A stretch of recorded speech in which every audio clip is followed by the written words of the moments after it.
तो बच्चों क्या हाल है। और ये वीडियो काफ़ी टाइम से एक पर्टिकुलर बच्चा डिमांड कर रहा है और खैर इस वीडियो में कोई इतनी इम्पॉर्टेंट अपडेट्स भी नहीं है, ना ही इतनी इम्पॉर्टेंट इंफॉर्मेशन है। बट लोकोमोटर डिसेबिलिटी क्या है, ये एक टाइप ज़रूर है। तो जिन बच्चों को स्पाइनल प्रॉब्लम है, स्पाइनल प्रॉब्लम के ऊपर ये क्वेश्चन है। और देखो सारी बात तो इम्पॉर्टेंट ये है कि ये लोकोमोटर डिसेबिलिटी के अंदर आता है। आप मुझे 1 मिनट दीजिए।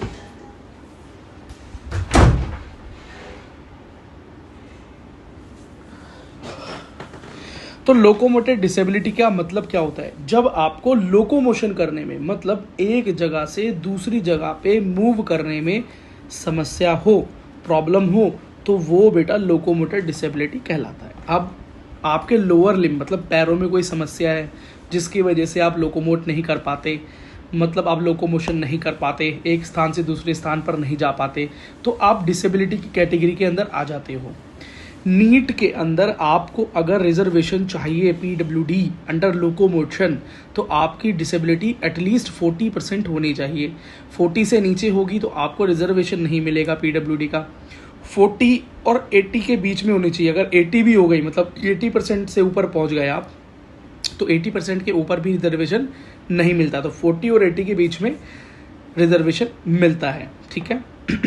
अब क्या है, अब किस तरीके से लोकोमोटर डिसेबिलिटी कैलकुलेट की जाती है, परसेंटेज किस तरीके से दी जाती है, उसके ऊपर सेपरेट वीडियोस डाल रखे हैं मैंने। अपर लिम्ब पर भी, मतलब हाथों की बात करें, हाथों के लोकोमोशन की वजह से भी दिक्कत होती है, खाली एक जगह से दूसरे स्थान पर जाने वाली बात लोकोमोटर डिसेबिलिटी पे, और दूसरा अपर लिम्ब, मतलब अगर आपके हाथों में कुछ इस तरह की प्रॉब्लम हो गई है, उससे खैर लोकोमोशन तो आप कर सकते हैं, लेकिन कुछ और दूसरे काम नहीं कर पाते, तो इस तरह की डिसेबिलिटी जो अपर हैंड या अपर लिम्ब की जो अपर हैंड क्या है, अपर लिम्ब ही है, अपर लिम्ब की जो समस्या है उनकी जो डिसेबिलिटी आ जाती है, चाहे उंगलियों के अंदर आ गई, हाथ के अंदर आ गई, एल्बो में आ गई, जॉइंट में आ गई, हाथ में दिक्कत हो गई, हाथ नहीं है, हाथ फ्रैक्चर हो गया या हाथ बैंड हो गया, कोई भी और वजह हो सकती है तो वो भी लोकोमोटर डिसेबिलिटी के अंदर ही आता है।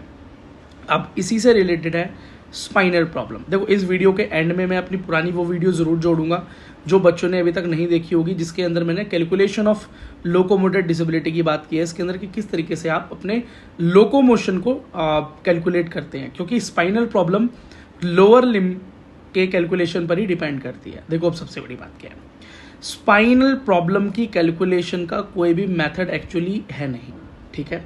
तो ये पूरी तरीके से डॉक्टर की विल के ऊपर डिपेंड करता है कि डॉक्टर आपको कितने मार्क्स देना चाहता है या उनको कितना डिसेबल आप दिखाई देते हैं। क्योंकि अगर आपकी बैक में, आपकी बैक बोन के अंदर जो भी प्रॉब्लम हो गई है, वो एस शेप में बैंड हो गई है, वो कर्व के अंदर बैंड हुई है, या जो भी बीमारी है, जिस बीमारी की वजह से वो बैंड हुई है, कई बीमारियां हैं जिसकी वजह से जो है कमर जो है या रीढ़ की हड्डी जो है वो बैंड होती है, ठीक है। और उस स्पाइनल प्रॉब्लम की वजह से आप या तो झुक के चलते हैं, या आपकी बॉडी इतनी बैंड हो जाती है कि आप बैठ ही नहीं सकते, या आपको लेटना ही पड़ता है, या अपनी रोज़मर्रा की एक्टिविटी करना, दौड़ना तो खैर वो बात ही अलग हो गई, नॉर्मल फिजिकल एक्टिविटी करने में भी आपको प्रॉब्लम आने लगती है, इंक्लूडिंग लोकोमोशन, चलने में भी। हो सकता है कि आपके लोअर लिम्ब बिल्कुल ठीक हो, लेकिन आपकी बैक की जो पोजीशन है वो ख़राब होने की वजह से आपके जो लोअर लिम्ब है उन पर एक पोजीशन ठीक नहीं बन पाती, जिसकी वजह से आप मूव नहीं कर पाते, तो छड़ी वगैरह का सहारा लेना पड़ता है, या आपकी स्पाइन की ठीक से नहीं होने पे ओरिएंटेशन की वजह से आपके अपर लिम्स में प्रॉब्लम आ गई है कि कंधे ऊपर नीचे हो गए हैं, ठीक है, या ऊपर ये आपके ये सांस लेने में प्रॉब्लम होती है बहुत ज़्यादा, है ना, सांस की प्रॉब्लम, हार्ट की प्रॉब्लम और चलने की प्रॉब्लम, ये सारी चीज़ें इसके अंदर इंक्लूड होती हैं। तो अगर देखो अब इसमें आपको सांस लेने में डिफ़िकल्टी होती है अगर स्पाइन की वजह से, तो इसके अंदर आपको डिसेबिलिटी में कोई फ़ायदा मिलेगा नहीं। अगर आपकी स्पाइनल प्रॉब्लम आपको लोकोमोशन करने में दिक्कत देती है, चलने फिरने में दिक्कत, अगर आपको जैसे हाथों की प्रॉब्लम हो रही है आपकी स्पाइन की वजह से, कि आपके कंधे इस तरह से बैंड हो गए हैं कि आप ठीक से अपने हाथों को नहीं चला पाते, या एक हाथ पर ज़्यादा जोर आता है, एक हाथ पर ज़्यादा जोर नहीं आता, इस तरह की अगर प्रॉब्लम आप फेस कर रहे हैं, तो देखो इस केस के अंदर तो बहुत ज़्यादा तवज्जो नहीं दी जाती है, नीट की मैं बात कर रहा हूँ, एनटीए सेंटर की मैं बात कर रहा हूँ, क्योंकि उनका मानना ये है कि एक डॉक्टर वही बन सकता है जिसके दोनों अपर लिम्ब मौजूद हैं, दोनों अपर लिम्ब के अंदर सेंसेशन भी है, दोनों अपर लिम्ब के अंदर जो रेंज ऑफ मोशन है वो भी अप्रोप्रिएट होनी चाहिए, और सारे वो फंक्शन भी नॉर्मल करता होना चाहिए, ठीक है। नहीं, अगर उनको उनको लोअर अपर लिम्ब में कोई दिक्कत दिखाई देती है, हाथों में कोई ज़्यादा दिक्कत दिखाई देती है, उनको लगता है कि ये बच्चा नहीं परफॉर्म कर पाएगा, आगे जाके सर्जरी परफॉर्म नहीं कर पाएगा, या एक डॉक्टर बनने के लिए इसकी जो फिजिकल कैपेबिलिटीज़ हैं हाथों की या अपर लिम्ब की वो सफिशिएंट नहीं है, तो फिर वो बच्चे को फेल कर देते हैं। तो अगर आपकी स्पाइनल प्रॉब्लम आपके अपर लिम्ब के अंदर प्रॉब्लम दे रही है, तो फिर यहाँ पर बेटा आपको नीट में रिजर्वेशन मिलना थोड़ा सा मुश्किल हो जाएगा पीडब्ल्यूडी का, ठीक है। और अगर रिजर्वेशन उन्होंने दिया भी तो वो ये लिख देंगे कि yes is a PWD candidate but not eligible for medical courses, ठीक है। अब नेक्स्ट चीज़ मैं बात करता हूँ, अगर आपकी रीढ़ की हड्डी आपको चलने फिरने में प्रॉब्लम देती है, बैठने उठने में प्रॉब्लम देती है, लेटने, करवट लेने में, चलने में, फिरने में प्रॉब्लम देती है, तो फिर तो ये केस है कि आपको रिजर्वेशन मिलने के पूरे चांसेस बन जाते हैं, ठीक है। अब वो चेकिंग किस तरीके से होती है, तो आपकी कमर कितनी बैंड है या उसके अंदर कितना डेविएशन आ गया है, ठीक है, मतलब कितना वो वेरिएट कर गई है, कितना वो हट गई है अपने नॉर्मल पोजीशन से, उसकी वजह से आपके लोअर लिम्ब के अंदर जो स्ट्रेंथ है वो प्रॉपर हो रही है नहीं हो रही। आपके लोअर लिम्ब, जैसे कि आपकी अब बैकबोन से जुड़ी हुई है तो फिर आपकी हिप जॉइंट्स की बात होगी, ठीक है, हिप जॉइंट्स की बात होगी, लोअर बैक की बात होगी, आपकी टोटल पोजीशंस की बात होगी। अब उसके अंदर कई सारी नॉर्मल एक्टिविटीज़ होती हैं, जैसे कि मैंने उस वीडियो में बताया, वीडियो में अटैच करूंगा, उस वीडियो को देखना जरूर, जिसके अंदर मैंने बताया कि किस तरीके से आप चलते हैं तो आपको बैठ के उठकर दिखाना होता है, चलकर दिखाना होता है, तेज चलकर दिखाना होता है, अगर दौड़ सकते हो तो दौड़कर दिखाना होता है, स्टेयर्स चढ़नी होती हैं, स्टेयर्स उतरनी होती हैं, आपको पूरा प्रॉपर लेटना होता है, उठना होता है, स्क्वाट्स करके दिखाना होता है आपको, आप पैरों को फोल्ड करके मतलब आलती पालती मार कर बैठना होता है, घुटनों के बल आपको जो जापानीज मॉडल होता है ना उस तरह से बैठना, जैसे चिंचन बैठता है अपने घर में उस तरह से आपको, या पंजों के बल बैठ के दिखाना होता है, लेकिन वो सारी एक्टिविटीज़ आप परफॉर्म नहीं कर पाएंगे। काफ़ी लेट हो गए आज, और मैं इस बात की आपसे आपका समय जो बर्बाद हुआ है उसके लिए मैं थोड़ा सा माफ़ी मांगता हूँ, बट कुछ इमरजेंसी इस तरीके की थी कि मुझे बहुत जाना ही पड़ा, एक मेडिकल इमरजेंसी थी, तो अभी मैं आपके सामने हूँ, और बहुत इम्पॉर्टेंट वीडियो होने वाला है लोकोमोटर डिसेबिलिटी वाले बच्चों के लिए, चाहे वो नीट के लिए हूँ, चाहे वो जोसा काउंसलिंग मतलब आईआईटी जेईई के लिए हूँ, ठीक है। अब बच्चे प्लीज़ गैदर हो जाएं तो हम शुरू करें। एक बच्चा लाइव है, only one is live but it's okay. जो डेटा मैं आपके लिए लेकर आया हूँ, डॉक्टर से काफ़ी कंसल्ट किया, बहुत बार वेरीफाई किया, और उसके बाद आपके लिए ईजीएस्ट वे जो पॉसिबल हो सकती है उसमें मैं ये डेटा आपके लिए लेकर आया हूँ, और हम 5 मिनट वेट करते हैं, देखते हैं कितने बच्चे लाइव जुड़ते हैं यहाँ पर। देखो बेटा, कॉलेज मिलेगा या नहीं मिलेगा ये हम ज़रूर ये क्वेश्चंस लेंगे, लेकिन इन क्वेश्चंस को सॉल्व करने से पहले मैं लोकोमोटर डिसेबिलिटी वाले बच्चों से बात करना चाहता हूँ, और उनको ये बताना चाहता हूँ कि अगर आप लोकोमोटर डिसेबिलिटी में वेरिफिकेशन में फेल नहीं होना चाहते, ठीक है, तो आपको ये वीडियो देखना बहुत ज़रूरी है। ओके, 18 लोग लाइव हैं, सबके क्वेश्चंस के जवाब मिलेंगे, बट थोड़ा वेट करना पड़ेगा बेटा, एंड में क्वेश्चंस के जवाब मिलेंगे। लोकोमोटर डिसेबिलिटी वाले जितने बच्चे हैं वो गैदर हो जाएं, जितने भी गैदर हो सकते हैं। I am waiting for you, 5 minute का टाइम, और फिर हम शुरू करते हैं टॉपिक को with in 5 minutes. 20 live now, only locomotor disability वाले बच्चों के लिए यह स्ट्रीम है। खैर बाकी आप अपने सवाल पूछ सकते हैं, बट पहले लोकोमोटर डिसेबिलिटी वाले बच्चों को जवाब देना है। बेटा सबके क्वेश्चंस के जवाब मिलेंगे, पर now you have to wait for it. Supreme court का ऑर्डर भी आ चुका है, मतलब आज की सुनवाई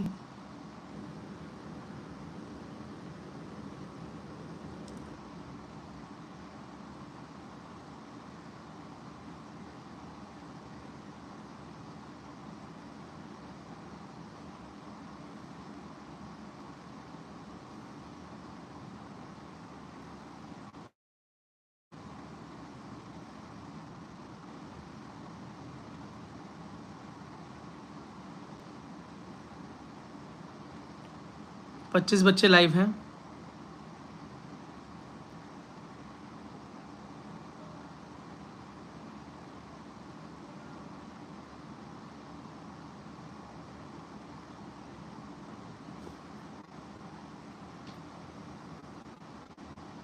$29 live now।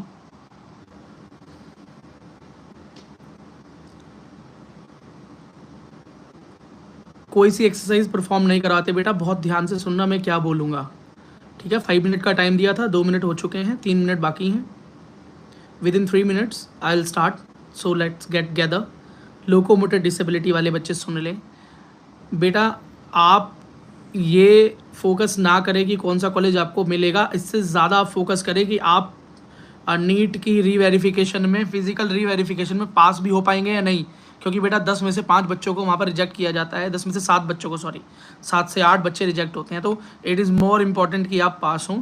और मैं चाहता हूँ यहाँ पर सीरियस बच्चे आएँ, वो सीरियस बच्चे जो सच में चाहते हैं कि वो MBBS में एक सीट लें PWD कोटा में, ठीक है। अगर आप सिर्फ इस चीज़ में फंसे रहोगे कि इतने मार्क्स पर मुझे क्या मिलेगा, PWD में ये कॉलेज मिलेगा नहीं मिलेगा, बेटा आप वेरिफिकेशन में ही नहीं अगर निकल पाए तो फिर आपको आगे जाकर कुछ वैसे भी मिलने वाला नहीं है, ठीक है। Reality is harsh but reality is reality.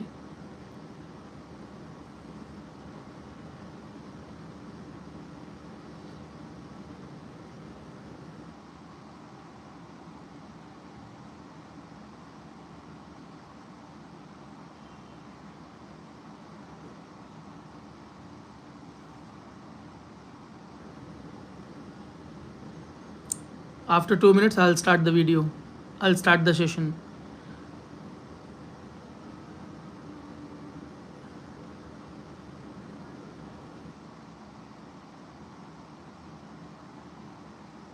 Locomotor disability को जो लोकोमोटर डिसेबिलिटी वाले बच्चे जो कि इस टेस्ट को पास करना चाहते हैं, रीवेरिफिकेशन को क्लियर करना चाहते हैं, वो कितने बच्चे हैं वो एक बार येस बोल दें, ओनली येस।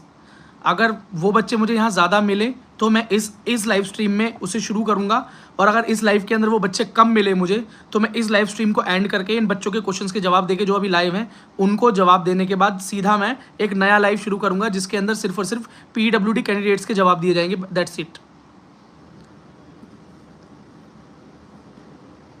ओके तो जितने बच्चे यहाँ पर हैं मुझे दिखाई दे रहे हैं काफ़ी हैं, तो बेटा सीरियस बच्चे चाहिए, ओनली सीरियस बच्चे। सारे बच्चे मेरे लिए इंपॉर्टेंट हैं, सबके जवाब मैं दूंगा, लेकिन अभी सिर्फ और सिर्फ लोकोमोटर डिसेबिलिटी वाले बच्चे मुझे यहाँ पर चाहिए।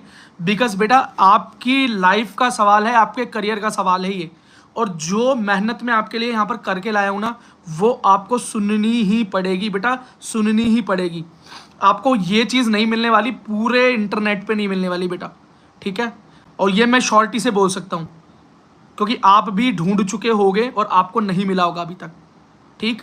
और ये बात आप मानोगे तो आप प्लीज़ एक पेन एक कॉपी लेकर बैठ जाओ। PWD वाले बच्चों, एक पेन और एक नोटबुक लेकर बैठ जाओ। जो मैं बोल रहा हूँ उसको बिल्कुल ऐसे समझो कि आपका टीचर आपको लेक्चर दे रहा है और ये लेक्चर आपके लिए अपनी ज़िंदगी का सबसे इंपॉर्टेंट लेक्चर है, ठीक है। इतना फोकस चाहिए मुझे, ठीक है। रेडी का मैसेज चाहिए मेरे को, जितने बच्चे पेन और कॉपी लेकर बैठ चुके हैं और रेडी का मैसेज करें, रेडी का मैसेज करें प्लीज़, रेडी का मैसेज करें कि आई एम रेडी, ठीक है, ताकि मुझे पता चल जाए कि सब बच्चे सीरियसली मेरी बात सुनना चाहते हैं। और इसको होने के बाद मैं सबके जवाब दूंगा कि किस बच्चे का यहाँ पर निकल रहा है, MBBS में एडमिशन होगा रैंक पर या नहीं होगा, ठीक है। रेडी का मैसेज चाहिए मुझे लगातार, रेडी, ठीक है। XY, ठीक है। अनुराग, ठीक है। अंजलि, आयुष, अनुराग, AK, okay okay okay okay, ready. सब पेन कॉपी लेकर रेडी हैं, ठीक है ठीक है ठीक है ठीक है ठीक है, ओके ओके ओके, ठीक है। देखो बच्चों, मेरे पास पीछे कोई बोर्ड नहीं है, कोई ग्रीन स्क्रीन नहीं है, तो जो मैं वर्ड बोलने जा रहा हूँ, जो मैं वर्ड बोलूँगा आपको उसको बिल्कुल ध्यान से सुनना, नोट डाउन करते चले जाना। इस थ्योरी के बाद जो मैं थ्योरीज आपको बताने वाला हूँ उस थ्योरी के बेस पर ही आपको बेटा परसेंटेज दी जाती है, या जो आपकी परसेंटेज बनी होगी वो इसी बेसिस पे बनती है। अब वहाँ पर आपको फिजिकल वेरिफिकेशन में कौन सी चीज़ स्ट्रॉन्ग करनी है, कौन सी चीज़ में एक्ट करना है, कौन सी चीज़ में एक्ट नहीं करना है, जहाँ पकड़े जाओगे, ये सारी बात मैं आपको बताने वाला हूँ। तो बच्चे अब एक अच्छा स्टूडेंट बनना है आपको और बहुत आराम से सुनना है, ठीक है। और मैं चाहूंगा कि आप मुझे अप्रिशिएट करें अगर आपको ये सेशन पसंद आए, in the form of liking the video and sharing the video. ज्यादा से ज्यादा पीडब्ल्यूडी वाले बच्चों के पास, लोकोमोटर डिसेबिलिटी वाले बच्चों के पास ये वीडियो पहुंचाना भी आपका ही काम है। आपके भाई का काम था आपके लिए मेहनत करना, ठीक है। मैंने कोशिश की कि हम डॉक्टर को अरेंज करें, पर शायद भगवान नहीं चाहते थे कि ऐसा हो पाए, क्योंकि इस तरह की चीजें हुई कि हम डॉक्टर को यहां पर आपके सामने नहीं बिठा पाए। लेकिन जो प्रीशियस नॉलेज है वो मैं लेकर आया हूं आपके सामने, ठीक है। तो 1 मिनट का टाइम आप मुझे दें प्लीज, सिर्फ 1 मिनट का टाइम मैं आपसे चाहता हूं। 1 मिनट आप यहां बने रहे, बस मैं शुरू करने जा रहा हूं। Thank you so very much for your patience.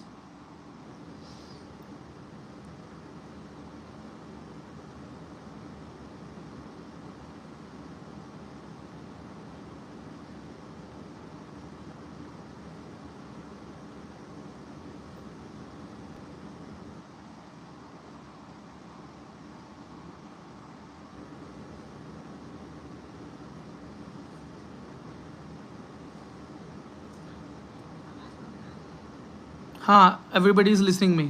मैं ऑडिबल हूँ वहाँ पर, बिकॉज मैं जो बोल रहा हूँ बच्चे इंस्ट्रक्शन का जवाब दे रहे हैं, so I am audible, that's why, ठीक है। नो नो, सुपर चैट आए तो आप ध्यान रखना, अगर कोई सुपर चैट करता है बच्चा तो वो मिस नहीं होना चाहिए। हाँ, एक बार यू चेक कर लेना आप, ठीक है।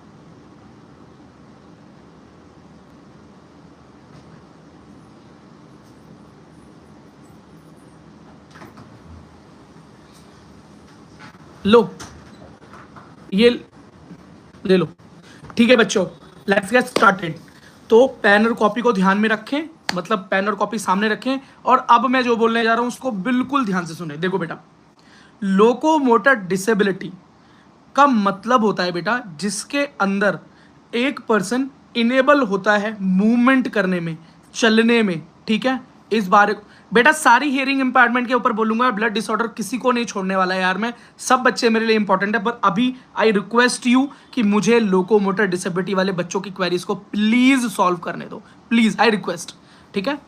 तो लोकोमोटर डिसेबिलिटी का मतलब हुआ कि वो बच्चा जो कि मोशन करने में किसी भी वजह से, अब बाय बर्थ, ठीक है, बाय एक्सीडेंट, तो वो बच्चे जो सोच रहे हैं कि मैं एक्सीडेंट हुआ था मेरा तब मेरे को लोकोमोटर डिसेबिलिटी हो गया, इससे पहले नॉर्मल था, क्या मुझे रिजर्वेशन मिलेगा नहीं मिलेगा? मिलेगा, बात खत्म हो गई, ये क्वेश्चन आना नहीं चाहिए।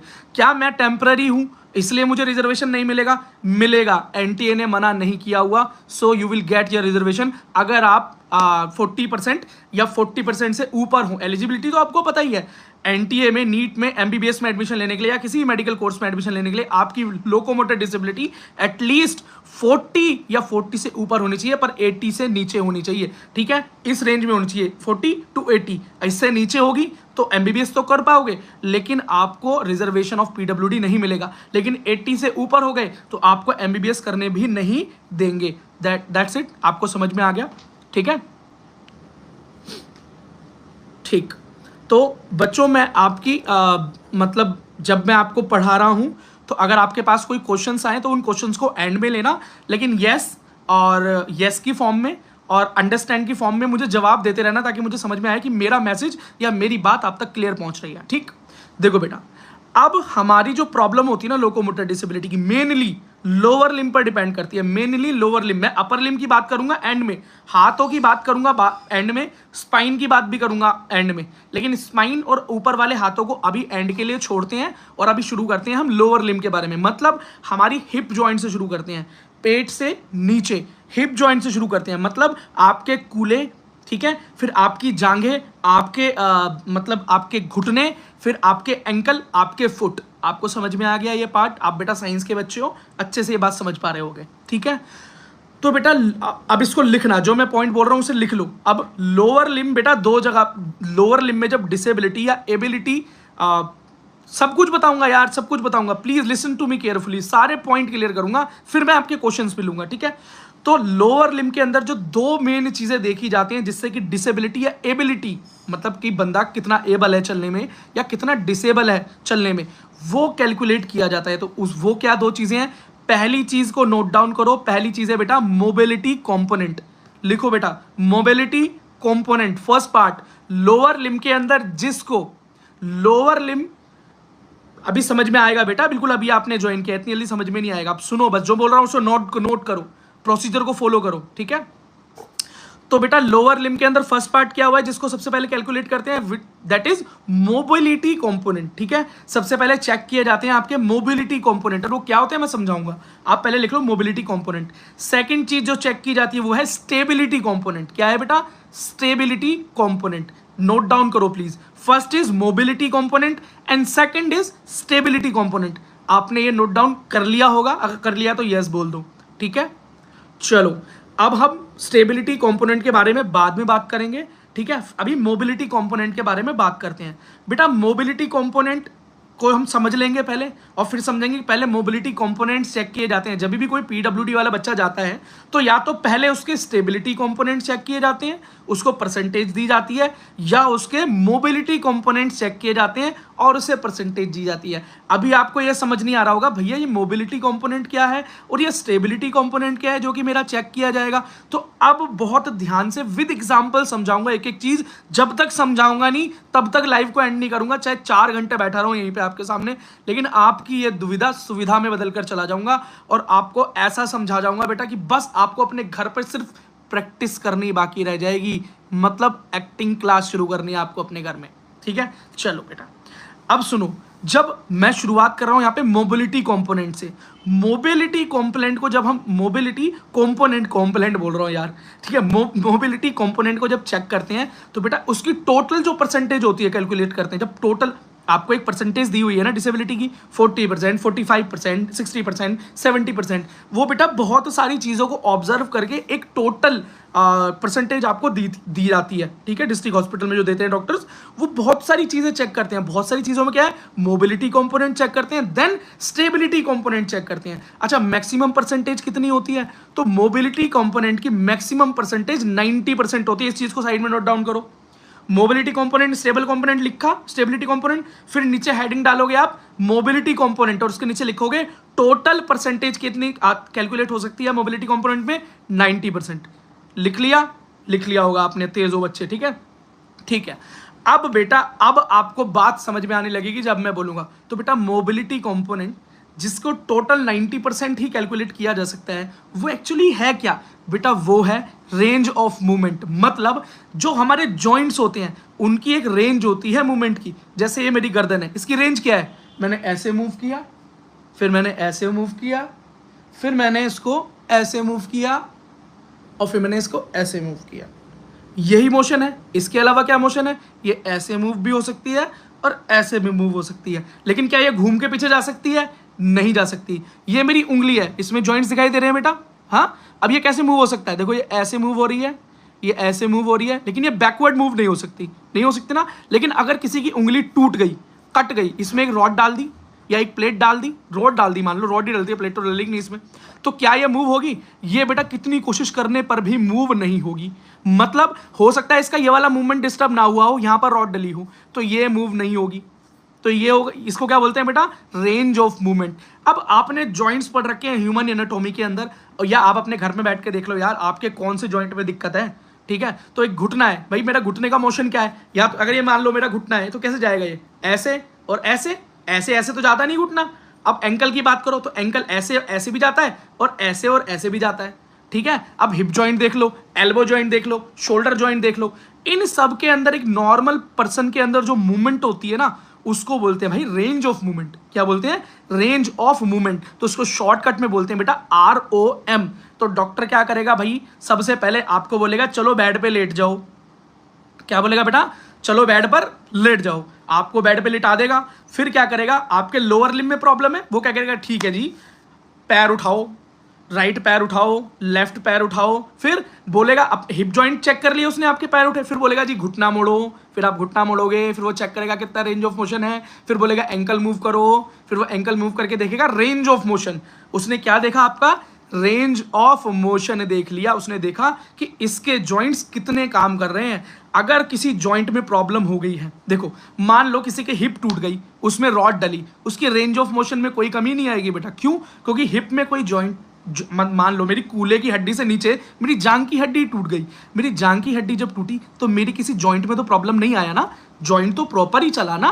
ठीक है। तो रेंज ऑफ मोशन चेक करते हैं फर्स्ट चीज। फिर बेटा वो दूसरी चीज क्या चेक करेंगे, बेड पर लेटे हो गए तभी चेक करेंगे। दूसरी चीज चेक करेंगे muscle strength. Draw night please बेटा उसको जल्दी से नोट डाउन करो। फर्स्ट चीज आपने कर ली होगी नोट डाउन। मोबिलिटी कंपोनेंट में आपने क्या पहली चीज नोट डाउन की, range of movement which is ROM, और वो क्या होती है मैंने दिखा दिया कि आपके जॉइंट्स की जो मूवमेंट्स होती हैं। सेकेंड है मसल स्ट्रेंथ, लिख लो बेटा, नोट डाउन करो, जब कर लो तो यस का जवाब आना चाहिए। मसल स्ट्रेंथ क्या होना चाहिए बेटा, मसल स्ट्रेंथ। अब ये मसल स्ट्रेंथ क्या है भैया, मसल स्ट्रेंथ का मतलब है कि आपके मसल्स में कितनी पावर बची हुई है, कितनी पावर बची हुई है। मतलब अगर कोई आपका पैर अफेक्टेड है, मतलब आपके पैर में प्रॉब्लम है, तो इसका मतलब आपका वो पैर आपके नॉर्मल पैर से कमजोर होगा, सीधी सी बात है। अगर नहीं होगा तो फिर आप डिसेबल कैसे हो गए, उसका मतलब उसकी कहीं ना कहीं उसकी मसल में कोई ना कोई प्रॉब्लम आई होगी। तो डॉक्टर आपसे ये नहीं पूछेगा कि कौन सी मसल में प्रॉब्लम है भाई, वो शायद पूछ भी ले लेकिन मानेगा नहीं। वो क्या करेगा, जब आप लेटे होगे सबसे पहले उसने अपने आपके जॉइंट चेक कर लिए, आपकी रेंज ऑफ मोशन चेक कर ली। सेकंड चीज वो क्या चेक करेगा, सेकंड चीज वो चेक करेगा आपकी मसल्स की स्ट्रेंथ। क्या करेगा, आपके फुट को पकड़ लेगा, आपके पैर को पकड़ेगा और बोलेगा ठीक है अब इसको अगेंस्ट मूव करो। जैसे मान लो ये मेरा हाथ है, मैं इसे ऊपर से दबा दूंगा, बोलूंगा चल भाई इसको ऊपर मूव कर, मैं ऐसे मूव करके दिखाऊंगा, मैं इस पर फोर्स डालूंगा, क्या डालूंगा, फोर्स डालूंगा। तो वो हो सकता है आपके घुटने के जॉइंट को डॉक्टर ऊपर से पकड़े नीचे से और आपको बोले मूव करके दिखा। जैसे मैंने अपनी उंगली का मोशन चेक करना है, मैंने यहाँ पर जोर डाल के पहले नॉर्मल मूव कराया, फिर अब पकड़ लिया, बोला अब करा, तो अब मैं क्या करूंगा, जोर लगाऊंगा। तो जब मैं जोर लगाऊंगा तो डॉक्टर को पता चल जाएगा कि इसकी मसल्स में एक्चुअली में जान है, पावर है या नहीं है। ठीक, तो दो तरीके से मार्किंग मिलती है। सबसे पहले आपकी मूवमेंट चेक हो गई, मूवमेंट चेक करने के बाद वो आपकी क्या चेक करेगा, मसल स्ट्रेंथ चेक करेगा। आपकी क्या चेक करेगा, मसल स्ट्रेंथ। सारी चीजों को बेटा ध्यान से देखने जाना कि किस तरीके से ऑब्जर्वेशन होती है, और यही तरीका है भैया ऑब्जर्वेशन करने का। ठीक है, अब तक का सब कुछ नोट डाउन हो गया, सारी चीजें क्लियर हैं, तो यस बोलो। नेक्स्ट पेज पर मूव करता हूं, नेक्स्ट स्टेज पे मूव करता हूं। ठीक है, और एग्जाम्पल देना शुरू कर देता हूं। अभी यस का मैसेज डालो, मैं नेक्स्ट मूव जल्दी मूव करता हूं। जल्दी जल्दी जल्दी बेटा जल्दी, थोड़ा क्विक रहो, रिस्पॉन्स में प्लीज थोड़ा क्विक रहो। ठीक है, सेशन को हमें इंफॉर्मेटिव बनाना है ताकि इस नॉलेज का यूज करना भी तो सिखाना है ना आगे। ठीक है ठीक है, yes yes yes, okay okay okay, yes yes yes yes yes yes yes yes, nice nice बच्चों। ठीक है, बढ़िया चल रहा है, बढ़िया चल रहा है, बढ़िया चल रहा है, अच्छे से समझ रहे हो। अच्छा है, अच्छा है, अच्छा है, अच्छा अच्छा। चलो अब बेटा एक एग्जाम्पल ले लेते हैं, एक एग्जाम्पल ले लेते हैं हिप जॉइंट का। किसका, कूल्हे का एग्जाम्पल ले लेते हैं, हिप जॉइंट का एग्जाम्पल ले लेते हैं। ठीक है, क्योंकि ज्यादातर जो बच्चों के एक्सीडेंट हो रहे हैं ना, तो वो बाइक से गिर जाते हैं तो हिप टूट जाती है, छत से गिर जाते हैं हिप टूट जाती है, सीढ़ी से गिर जाते हैं हिप टूट जाती है। हिप बहुत टूट रही है भैया आजकल, तो जरा हिप जॉइंट का एग्जाम्पल ले लेते हैं। मानते हैं किसी की हिप जॉइंट में फ्रैक्चर आ गया, क्या आ गया, फ्रैक्चर आ गया।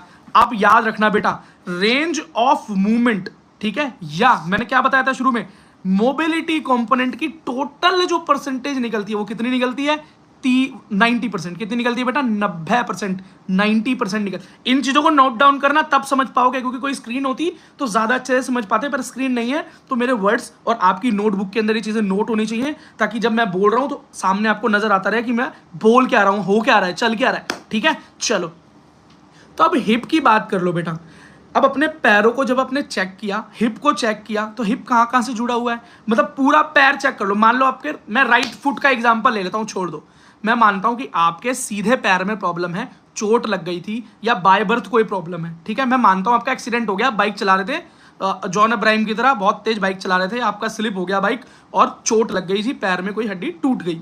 ठीक है, अब उसकी वजह से क्या हुआ कि आपको लोकोमोशन में प्रॉब्लम हो गई, ऑपरेशन वगैरह हो गया जी, रॉड डल गई, प्लेट जल गई, जो भी हुआ एक्सेट्रा।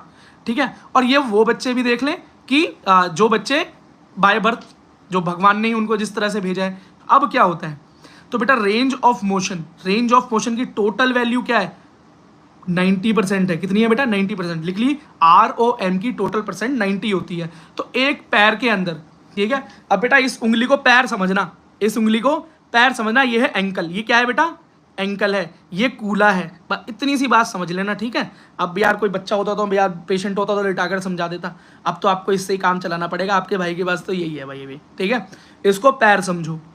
डॉक्टर ने लिटा दिया, डॉक्टर बोल रहे हैं जी इसकी सबसे पहले रेंज ऑफ मोशन चेक करो। एक्सीडेंट होने के बाद, ऑपरेशन होने के बाद इसकी रेंज ऑफ मोशन कितनी कम हुई, ज्यादा हुई, जरा चेक करो।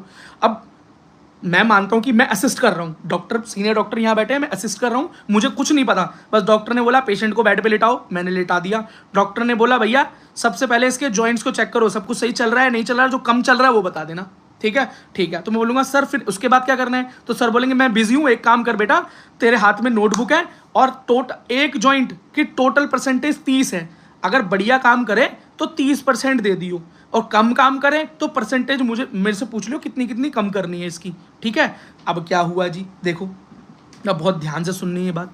अब मैंने जब उसको लिटाया तो उसके 3 जॉइंट नजर आए। सबसे पहले तो मुझे उसका एंकल नजर आया। क्या नजर आया बेटा, मुझे उसका एंकल नजर आया, मतलब उसका पैर नजर आया, आपका पैर नजर आया। ठीक, एक जॉइंट तो ये हो गया। दूसरा जॉइंट क्या, मुझे उसकी नी नजर आई। क्या नजर आई, नी नजर आई। ठीक, फिर मैं उसका ये हा एंकल चेक करूंगा। फिर मुझे एक तीसरी सबसे बड़ी जॉइंट, उसका कूले का जॉइंट नजर आया, जो उसकी पूरी टांग उठती है, पूरी टांग है ना, जैसे अक्षय कुमार की तरह लात मारते हो ना, कैसे मारते हो उसकी तरह, टाइगर श्रॉफ की तरह। तो टाइगर श्रॉफ वाली लात कैसे चलती है, ऐसे चलती है ना। तो ये जॉइंट, 3 जॉइंट समझ में आ गए। फर्स्ट हिप जॉइंट, फिर नी, फिर एंकल। बात समझ में आ गई, ठीक है। 30% तो मिलता है जी इसका, टोटल 30 इसका मानते हैं, बढ़िया चल रहा है 30%। फिर उसके बाद घुटने का कितना, 30, और फिर इस जॉइंट का 30, टोटल कितना हुआ, 30 30 30 90 90 हो गया। अब बात समझ में आ गई हो तो यस का मैसेज डाल दो, फिर आगे चलते हैं, फिर आगे चलते हैं भाई। ठीक है, अब आपको पैर का चक्कर तो समझ में आ गया ना, पैर के तीनों जॉइंट समझ में आ गए, तीनों जॉइंट की टोटल परसेंटेज समझ में आ गई। यस, हाँ एक्सीडेंटल केस आता भाई लोकोमोटर में। ठीक है ठीक है ठीक है, बढ़िया, चलो बढ़िया, लेक्चर बढ़िया चल रहा हो तो मेरे रिस्पॉन्स भी बढ़िया कर दो एक बारी। जितने बच्चों को समझ आया हो यस बोले, अब तक अगर उनको समझ में आया हो तो कितना परसेंटेज मिलता है पर जॉइंट। एक है, बढ़िया है भैया। फतेमा, ठीक है, लीना, रमेश, वीकेटी शॉर्ट्स, लीना वीकेटी शॉर्ट्स, नो, यस।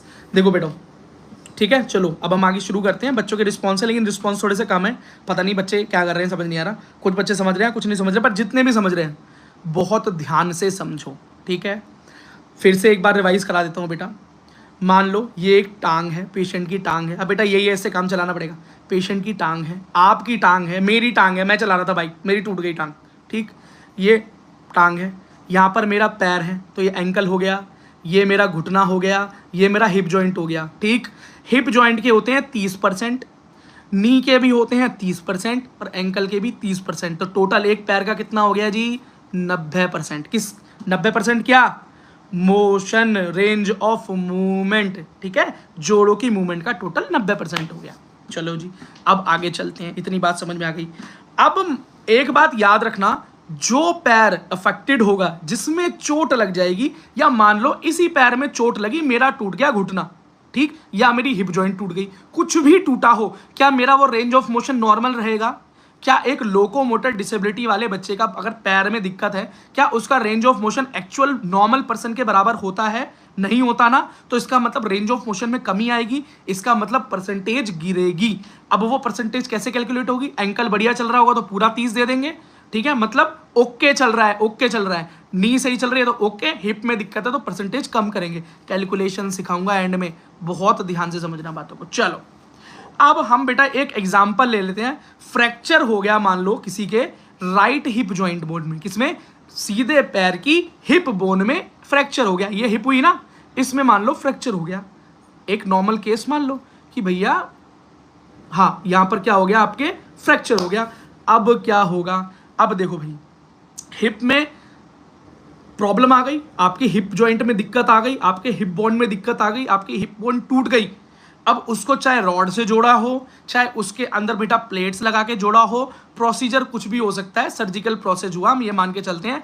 अब लेकिन आपकी रेंज ऑफ मोशन में दिक्कत आ गई, इसलिए आप अब डिसेबल हो गए, अब उतने एबल नहीं रहे जितने एबल पहले थे। आपका रेंज ऑफ मोशन ROM अब कम हो जाएगा, क्योंकि आपके चोट लगने की वजह से ठीक नहीं हो पाई।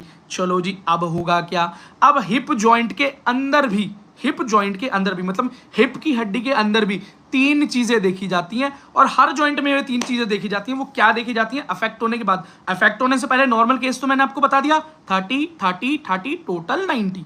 ठीक, अब क्या होगा? अब ये होगा भाई कि हिप फ्लेक्शन, मतलब आपकी हिप जब ठीक थी तो आप बढ़िया करके टांग उठाते थे, टांग डाउन करते थे, मतलब एकदम टाइगर श्रॉफ की तरह आप एक्शन हीरो बन जाते थे। और पेड़ पे लगी हुई है लाइट तो आपने लात मार के तोड़ दी, है ना, फुल कराटे चल रहे हैं, कोई दिक्कत नहीं है, लंबी लंबी छलांग चल रही है, क्योंकि आपकी हिप जॉइंट में कोई दिक्कत नहीं है। लेकिन अब आपकी हिप की हड्डी टूट गई तो आपका रेंज ऑफ मोशन वो तो रहा नहीं। अब आप टाइगर श्रॉफ की जगह पर क्या रह गए, मतलब टाइगर ही टाइगर रह गए, श्रॉफ हट गया आपके नाम से, दिक्कत हो गई अब, दिक्कत भाई, है ना। तो अब क्या हुआ कि आप उतना फ्लेक्स नहीं कर पाएंगे, अपने इस रेंज को इतना फ्लेक्स नहीं कर पाएंगे जितना पहले कर पाते थे, इसका मतलब कमी आ गई। ठीक है, चलो जी। अब क्या हुआ, जो नॉर्मल फ्लेक्स का रेट होता है ना, नॉर्मल जब बंदा फ्लेक्स करता है, नॉर्मल होता है हिप जॉइंट, तब बेटा टोटल उसको नंबर मिलते हैं 140। कितने नंबर मिलते हैं? 140। तो लिख लो, हिप फ्लेक्स होती है तो 140 नंबर मिलते हैं नॉर्मल, जब बेटा वैल्यू होती है नॉर्मल कंडीशन में 140 क्या होता है, 140 नंबर मिलते हैं। अब मान लो कि भैया वो उसकी रेंज ऑफ मोशन आधी रह गई, आप कुछ भी नंबर ले सकते हो, ये नंबर इतने इंपॉर्टेंट नहीं है, बस लिखवा इसलिए रहा हूं ताकि एग्जांपल ठीक से समझ में आ जाए। आप हिप जॉइंट जब अच्छे से हम फ्लेक्स कर पाते हैं, पूरी मूवमेंट हिप की ले पाते हैं, मान लो आप लेट गए और अपने बैली की एक्सरसाइज कर रहे हो, टांगे उठा उठा के करते हो ना, एक्सरसाइज होती है, मान लो वो रेंज ऑफ मोशन आपकी घट गई। पहले क्या होता था, जब पूरी करते थे तो डॉक्टर नंबर देता था 140, लेकिन अब आधी ही मोशन हो पा रही है, पूरी नहीं हो पा रही, तो क्या नंबर मिले? ओनली 70। क्या हो गई? ओनली 70। बेटा दोनों पैरों का भी बताऊंगा, पहले एक पैर का समझ लो, हाथ जोड़ के रिक्वेस्ट कर रहा हूं, इतना समझ लो, दोनों पैरों का सब समझा दूंगा, सब कुछ, हाथ पैर ऊपर नीचे सब समझा दूंगा लोकोमोटर में। शुरुआत तो करने दो बेटा, मैं आपको ये पता है क्या समझा रहा हूं, ये बेटा कोई छोटा मोटा स्टफ नहीं है, ये बेटा MBBS के बाद MD, उसके बाद MS, उसके बाद भाई रेसिडेंट डॉक्टर, फिर बहुत सारा एक्सपीरियंस, फिर भाई न्यूरो फ्यूरो, और इतना सब कुछ करने के बाद एक बहुत एक्सपीरियंस डॉक्टर बनने के बाद ये सारी चीज़ें ऑब्जर्व करता है बंदा, और ये सारी चीज़ें आपके सामने लेके आता है और अपने एक्सपीरियंस के हिसाब से आपको चेक करता है। तो जो मैं आपको बताने जा रहा हूँ ना, ये कोई नॉर्मल स्टफ नहीं है भाई, इसको मैं अपनी लैंग्वेज में आपको ईजिएस्ट वे में समझाने की कोशिश कर रहा हूँ। तो please let me explain you, it's the matter of your life, your career, your future, please let me explain please. ठीक है, तो थोड़ा सा डिस्टर्बेंस नहीं चाहता बच्चों में, अभी आप प्लीज़ समझ लीजिए, अपर लिम का भी समझा दूंगा, लोअर का तो समझ लीजिए प्लीज़, आई रिक्वेस्ट।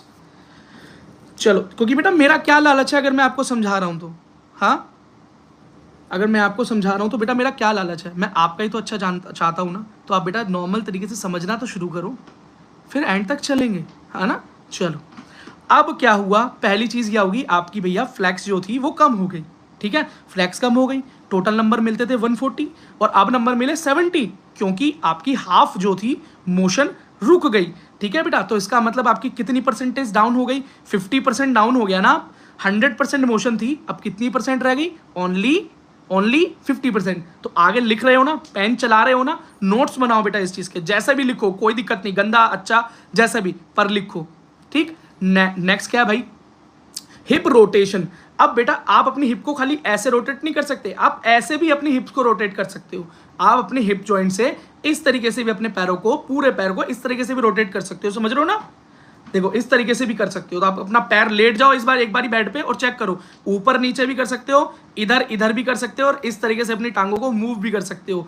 तो ये 3 तरह की मोशन कर रहा है ना आपका एक हिप जॉइंट। लेकिन अब क्या था, नॉर्मल तो रहा नहीं, तो इसका मतलब कोई ना कोई दिक्कत हो गई। सबसे मेन मोशन क्या था कि टांग उठाना, टांग डाउन करना। अब क्या हो गया, अब ये हो गया कि भाई जितना टोटल उठती थी उतनी नहीं उठ रही, अब आधी उठ रही है। तो डॉक्टर चेक कर लेगा, जब आप लेटोगे तो कितनी उठ रही है, वो चेक करेगा, हाफ जा रही है, हाफ से ज्यादा जा रही है, पूरी जा पा रही है या नहीं जा पा रही। याद रखना बेटा, एक एक मोशन जो मैं बता रहा हूं आपको, यही आपको MBBS की सीट दिलवाएगा, यही आपको MBBS की सीट दिलवाने वाला है।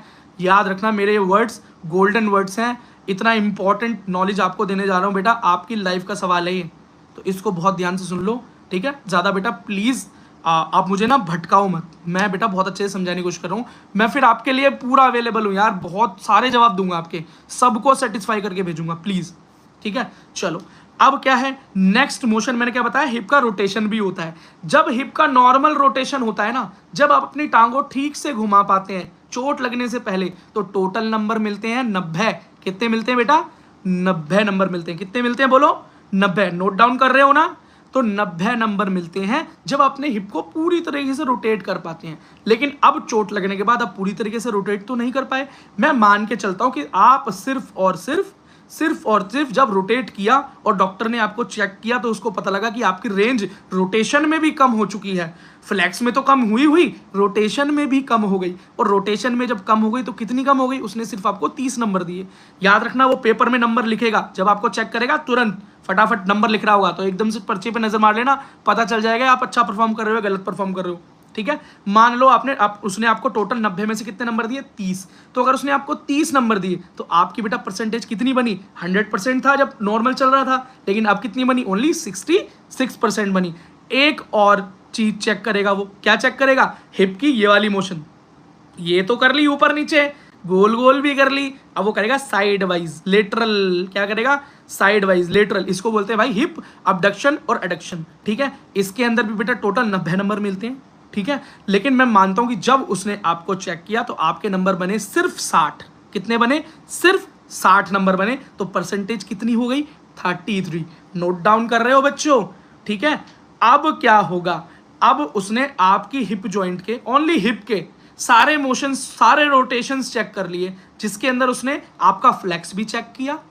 ठीक, फिर उसके बाद उसने उसका रोटेशन भी चेक कर लिया, और फिर उसके बाद उसने क्या किया? उसकी बेटा अडक्शन और अबडक्शन और एडक्शन दोनों चेक कर ली।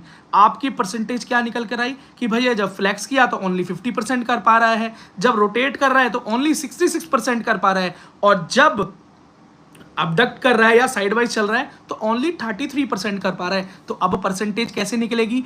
इन तीनों को जोड़ेंगे, किसको? 50 प्लस 33 प्लस 66, और इनका मीन निकालेंगे। तो 10th क्लास में हम पढ़ के आए हैं कि मीन कैसे निकलता है? नंबर ऑफ जितनी भी काउंटिंग्स होती हैं, जितने भी नंबर ऑफ टर्म्स होते हैं, उसी से डिवाइड कर देते हैं। तो यहाँ 3 परसेंटेज निकली ना, फ्लेक्स, अबडक्शन एंड रोटेशन, 3। तो पहले क्या था? 50%, फिर आया 33, फिर आया 66। इन तीनों को जोड़कर नीचे 3 से डिवाइड कर देगा और आपकी परसेंटेज निकल कर आएगी। तो परसेंटेज क्या निकल के आई? 50%। कितनी निकल कर आई बेटा?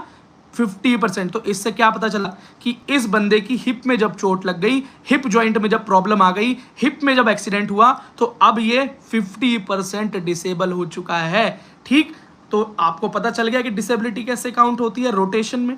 अब आप बोलोगे भैया बस खत्म? नहीं, खेला खत्म नहीं हुआ अभी तो बेटा कहानी बाकी है। ठीक है, अब रेंज ऑफ मोशन की बात तो समझ में आ गई आपको। ठीक है, अब कितना रेंज ऑफ मोशन के अंदर लॉस हुआ, यहां तक की बात समझ में आ गई होगी। अब इसके बाद क्या होगा उसको समझना है, तो अब तक के लिए यस बोल दो, और नोट्स बना ले हैं तो बेटा यस बोल दो। और आप चाहते हो मैं एक बार दोबारा बताऊं तो मैं दोबारा बताऊंगा, नहीं तो फिर मैं आगे बढ़ता हूं। मेरे को मैसेज करो प्लीज, आई एम वेटिंग।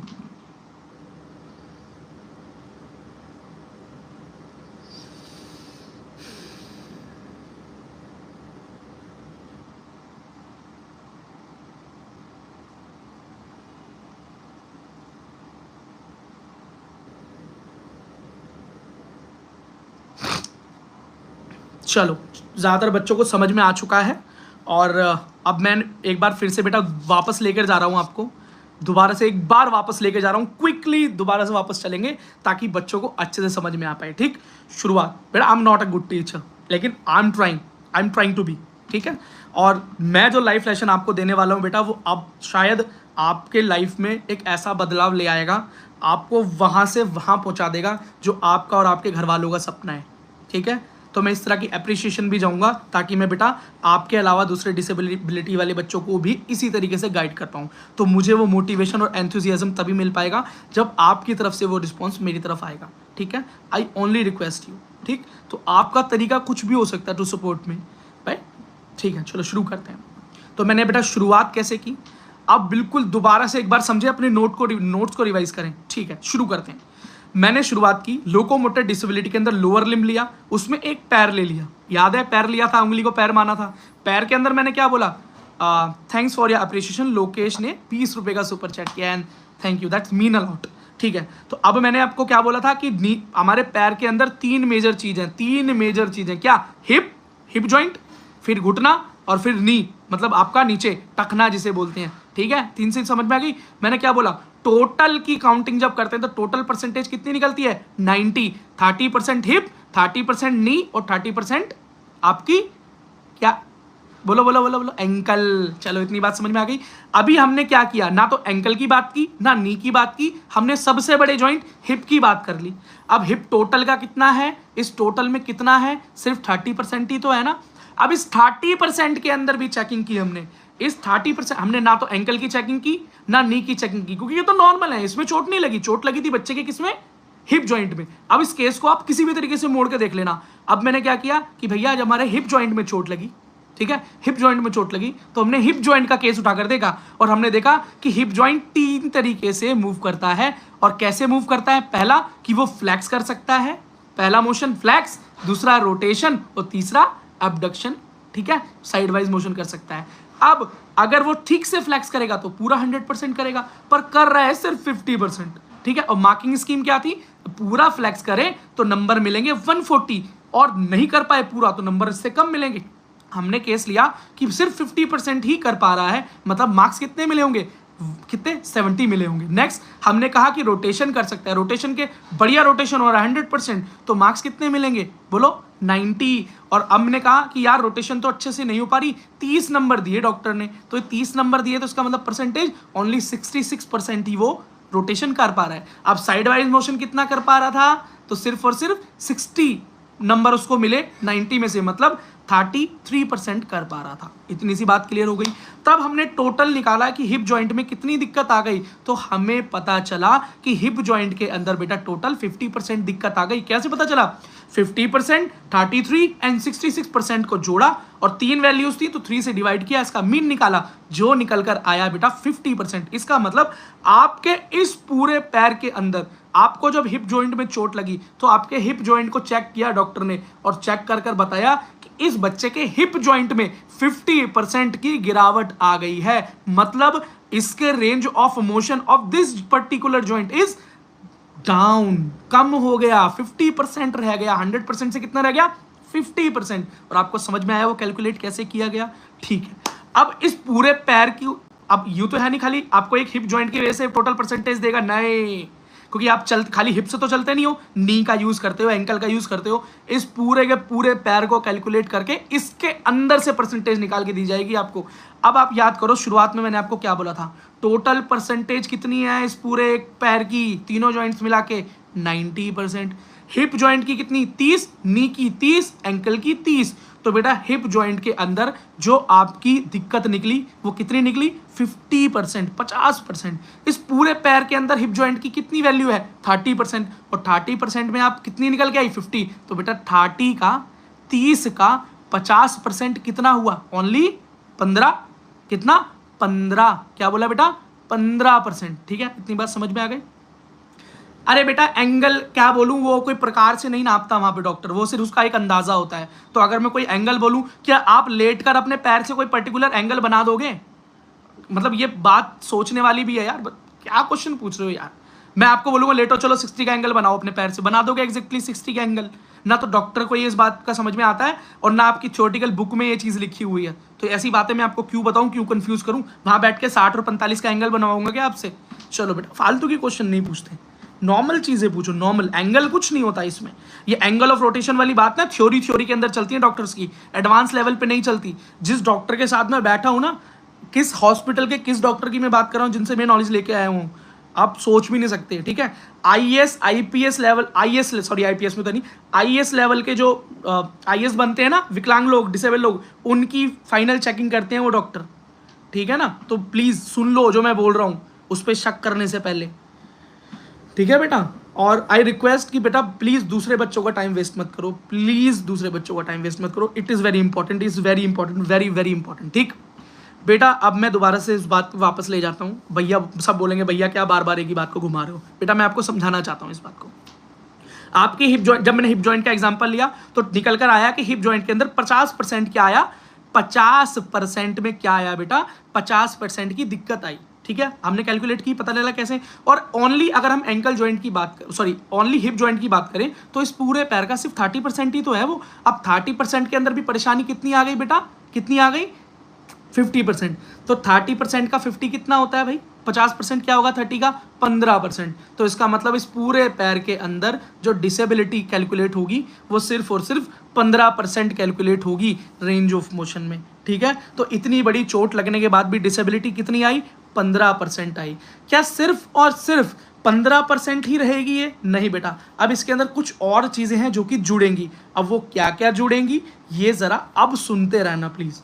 ठीक है, अब बेटा जिस जिसको ये बच्चे को ये समझ में आ गया, जिस जिस बच्चे, ये बच्चा सच में इस लेक्चर को ध्यान से सुन रहा है और सच में मेरी बातों पे ध्यान दे रहा हूं, मुझे प्लीज बताओ क्या आपको समझ में आया कि एक जॉइंट अफेक्ट होने से टोटल परसेंटेज कैसे निकाली जाती है? एक आदमी जिसकी हिप के अंदर चोट लगी, जो मैंने एग्जांपल लिया, और कैसे उसकी हिप में चोट लगने से उसकी रेंज ऑफ मोशन 3 तरीके से अफेक्ट होती है, और उसको जो मैंने निकाला तो पता चला कि 50% वो डाउन हो गया, और 50% डाउन होने से जब मैंने टोटल ओवरऑल से निकाला तो पता चला सिर्फ 15% ही उसकी परसेंटेज निकल कर आई। इतनी बात समझ में आई या नहीं आई? बात समझ में आ गई?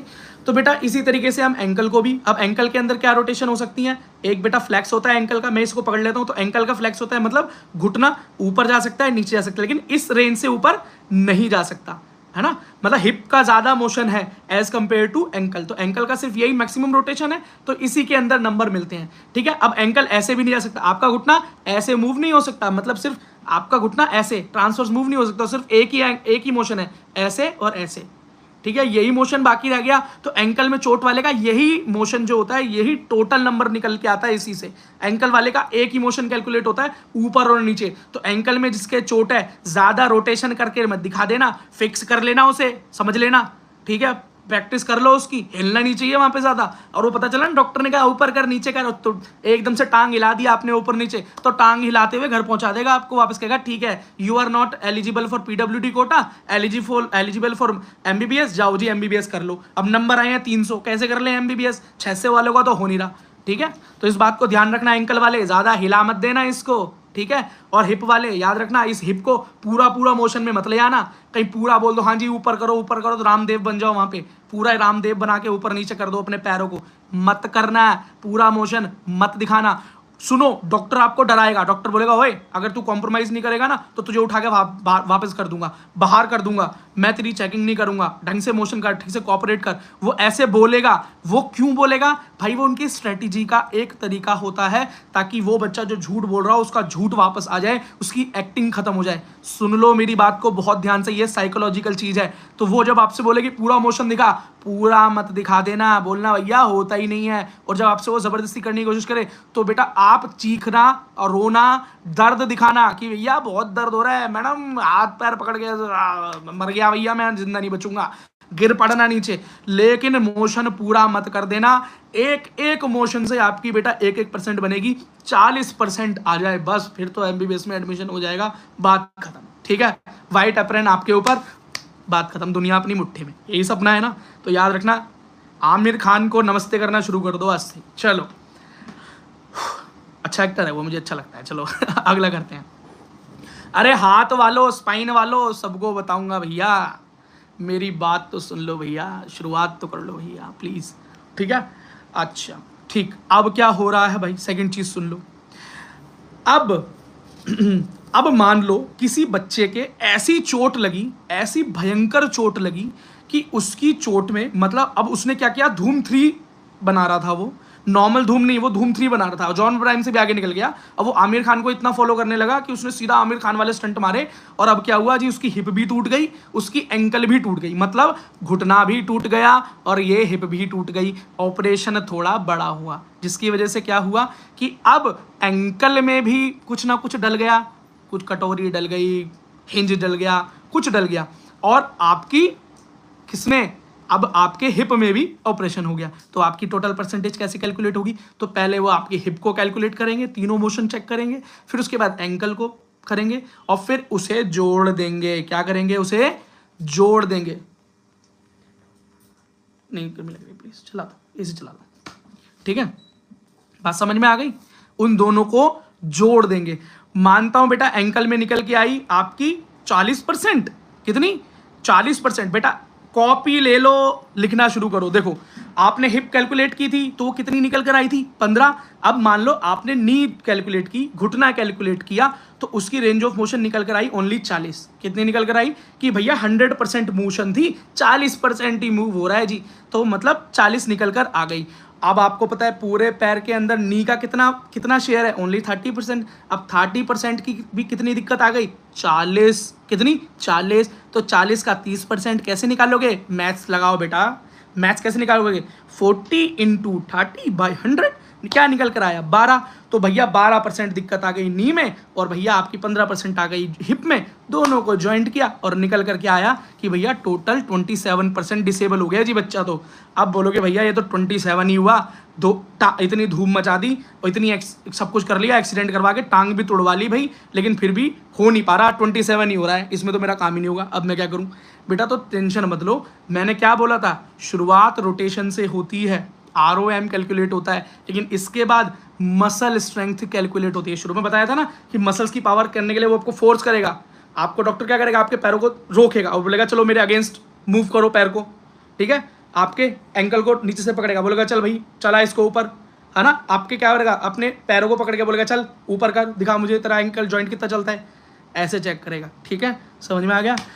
तो अब जरा मसल स्ट्रेंथ पर मूव करते हैं। रोटेशन में सारी चीज़ें मैं आपको समझा चुका हूँ बेटा, काफ़ी एनर्जी लग गई।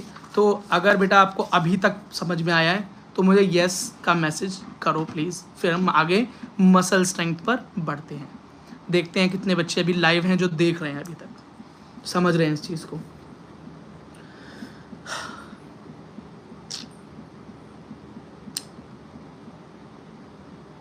पानी पी लूँ?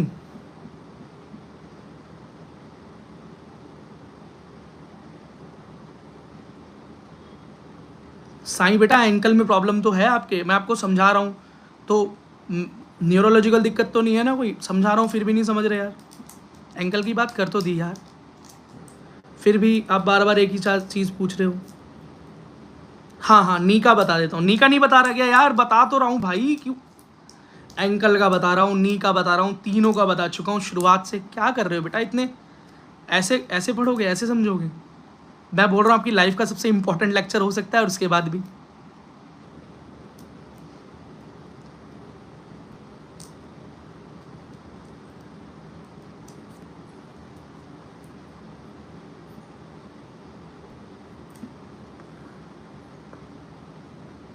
डॉक्टर बोल रहे हैं साक्षी बेनीवाल सुपर चैट चेक करो। सुपर चैट एक ही आया था, वो हमने चेक कर लिया, 20 रुपये का, उसके बाद कोई सुपर चैट आया नहीं है, ठीक है? क्योंकि सुपर चैट ऊपर दिख जाता है।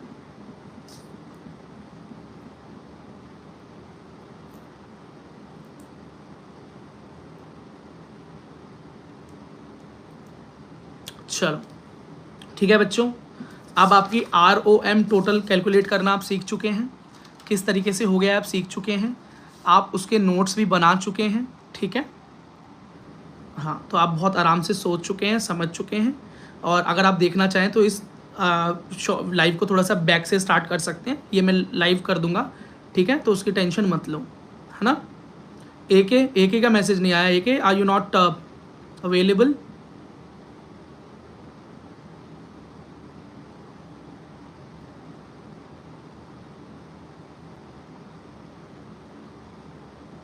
आई थिंक AK भी जा चुके हैं। चलो हमें तो अपना काम करना है।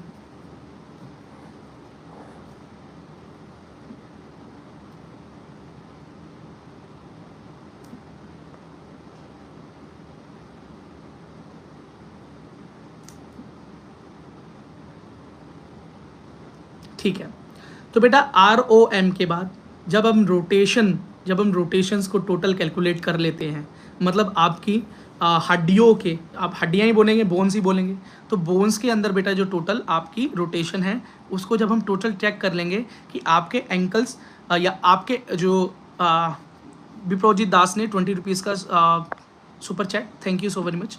तो आप चेक कर लेंगे कि आपके जो जॉइंट्स हैं वो ठीक से काम कर रहे हैं नहीं कर रहे, और कितने कम काम कर रहे हैं, तो टोटल परसेंटेज निकाल लेंगे। मैंने आपको कैलकुलेट करने का तरीका समझा दिया है, ठीक?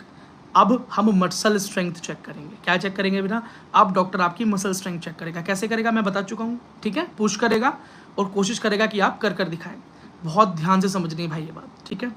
अब क्या होता है, जब मसल स्ट्रेंथ चेक की जाती है, एक्चुअली डॉक्टर से पहले मसल स्ट्रेंथ फिजियोथेरेपिस्ट चेक करता है, डिसेबल जो कि डिस्ट्रिक्ट हॉस्पिटल होता है, लेकिन एनटी के सेंटर पे वहाँ पर कोई फिजियोथेरेपिस्ट अलग से नहीं होगा, डॉक्टर ही होगा जो मसल स्ट्रेंथ भी चेक करेगा आपकी और रोटेशन भी चेक करेगा, ROM भी वही चेक करेगा। तो जो आपके मतलब जो मसल स्ट्रेंथ चेक करेगा तो वो डॉक्टर होगा, अब वो डॉक्टर ही उसी टाइम चेक करेगा। अब वो कैसे करेगा, देखो मैनुअल तरीके से करेगा, मतलब जो मैंने आपको बताया उसी तरीके से करेगा। आपके मोशन को रोकेगा और बोलेगा चलो पुश करो, ऊपर की तरफ मूव करके दिखाओ। वो चेक करेगा, आपके नॉर्मल पैर को चेक करेगा पहले और उससे पुश करवाएगा, और फिर आपके इफेक्टेड पैर को पुश करेगा और फिर चेक करेगा कि वो वहाँ से उतना जोर लगा पा रहा है या नहीं लगा पा रहा। अब ग्रेड कैसे दी जाती है, देखो सुनो, जिसकी मसल स्ट्रेंथ 100% होगी, मतलब जिसकी मसल के अंदर पूरी ताकत होगी, वो अच्छे से पुश कर पाएगा, तो उसको मिलेगी 100%। कितने मिलेंगे बेटा, 100%। मतलब 100% है उसका तो भाई कोई दिक्कत नहीं है, 100% ठीक है वो, तो उसको ग्रेड मिलेगी, नंबर मिलेंगे कितने। Doctor Sakshi valley 1, thank you so very much. 166 marks हो जाएगा आपका डॉक्टर साक्षी वैली, ठीक है, हो जाएगा, ठीक है। चलो, अगर बेटा आप एकदम ओके होंगे, ठीक होंगे, आपकी मसल स्ट्रेंथ में कोई दिक्कत नहीं आएगी, मसल डिस्ट्रॉफी नहीं होगी, वही मस्कुलर डिस्ट्रॉफी भी उसके अंदर ही आ गया, तो आपको बेटा कितने मार्क्स मिलेंगे, 0 मार्क्स मिलेंगे, 0। और नेक्स्ट, अगर बेटा आपकी स्ट्रेंथ 30% कम हुई, वो कौन कैलकुलेट करता है बेटा, इसे कैलकुलेट करने का कोई तरीका नहीं है। इससे बचने का सिर्फ और सिर्फ ये तरीका है कि जब वो आपको पुश करवाए, जब आपके अगेंस्ट जोर लगाए और जब आपको बोले कि पुश करो, तो बेटा आप अपने इफेक्टेड पैर से ऊपर कर। साक्षी मैंने आपकी चेक कर लिए सुपर चैट और आपको बता रहा हूँ कि आपका एडमिशन हो जाएगा, यू आर एलिजिबल, ठीक। अगर आप बेटा पूरा जोर लगाकर ऊपर जोर लगाएं, आप जोर मत लगाना, आप अपने नॉर्मल पैर से पूरा जोर लगा देना, उसके हाथ को पुश भी कर देना, लेकिन अपने इफेक्टेड पैर से बिल्कुल भी उसके हाथ को पुश मत करना, उसके अगेंस्ट जोर मत लगाना और बोलना कि मैडम हो ही नहीं रहा, क्या हो ही नहीं रहा। अगर हल्का सा जोर लगा दोगे तो आपको क्या दे देगा वो, बेटा बोल देगा कि 80% स्ट्रेंथ है, 20% नहीं है, तो 1 नंबर मिलेगा। बोलेगा कि 60% स्ट्रेंथ है जी इसकी, लेकिन तो आपको 2 नंबर मिलेंगे। बोलेगा जी 40% स्ट्रेंथ है इसकी, तो आपको 3 नंबर मिलेंगे। बोलेगा जी 20% स्ट्रेंथ है जी इसकी, तो 20% ही ताकत है इसके अंदर, तो बोलेगा 4। और अगर बिल्कुल भी उसे लगता है जी इसके हाथ पैर में तो जान ही नहीं है बिल्कुल, ये तो जी बिल्कुल पुश ही नहीं कर सकता, हिला ही नहीं सकता पैर को, तो आपको मिलेंगे 5 नंबर। जब अगर आपको 5 नंबर मिल गए तो समझ लेना आप MBBS की सीट की तरफ मूव कर गए। 4 मिले तब भी अच्छी, 3 मिले तब भी ठीक मानना, लेकिन 2 नंबर, 1 नंबर, 0 नंबर बहुत गलत है, बहुत ज़्यादा गलत है, ठीक है। हाथ पर बोलूंगा बेटा, पर प्लीज़ लास्ट तक रुको तो सही, ठीक है, ठीक है। नेक्स्ट, अब क्या हो रहा है, अब जो टोटल 67 बच्चे लाइव हैं, ठीक है। Doctor Sakshi Beniwal, I think you are not listening me, और मैंने आपको बोला कि I have already read your super chat and I said that कि आपका हो जाएगा, you are eligible to get MBBS seat under PWD quota, that's it, ठीक है। चलो ठीक, तो आपको ये बात समझ में आ गई। अब mean percentage of muscle strength loss around the joint is multiply by 30/100 to calculate the loss in rotation limb. इसका मतलब ये हुआ बेटा कि आपकी टोटल मसल स्ट्रेंथ चेक की जाएगी। अब मैंने आपको बता दिया कैसे की जाएगी।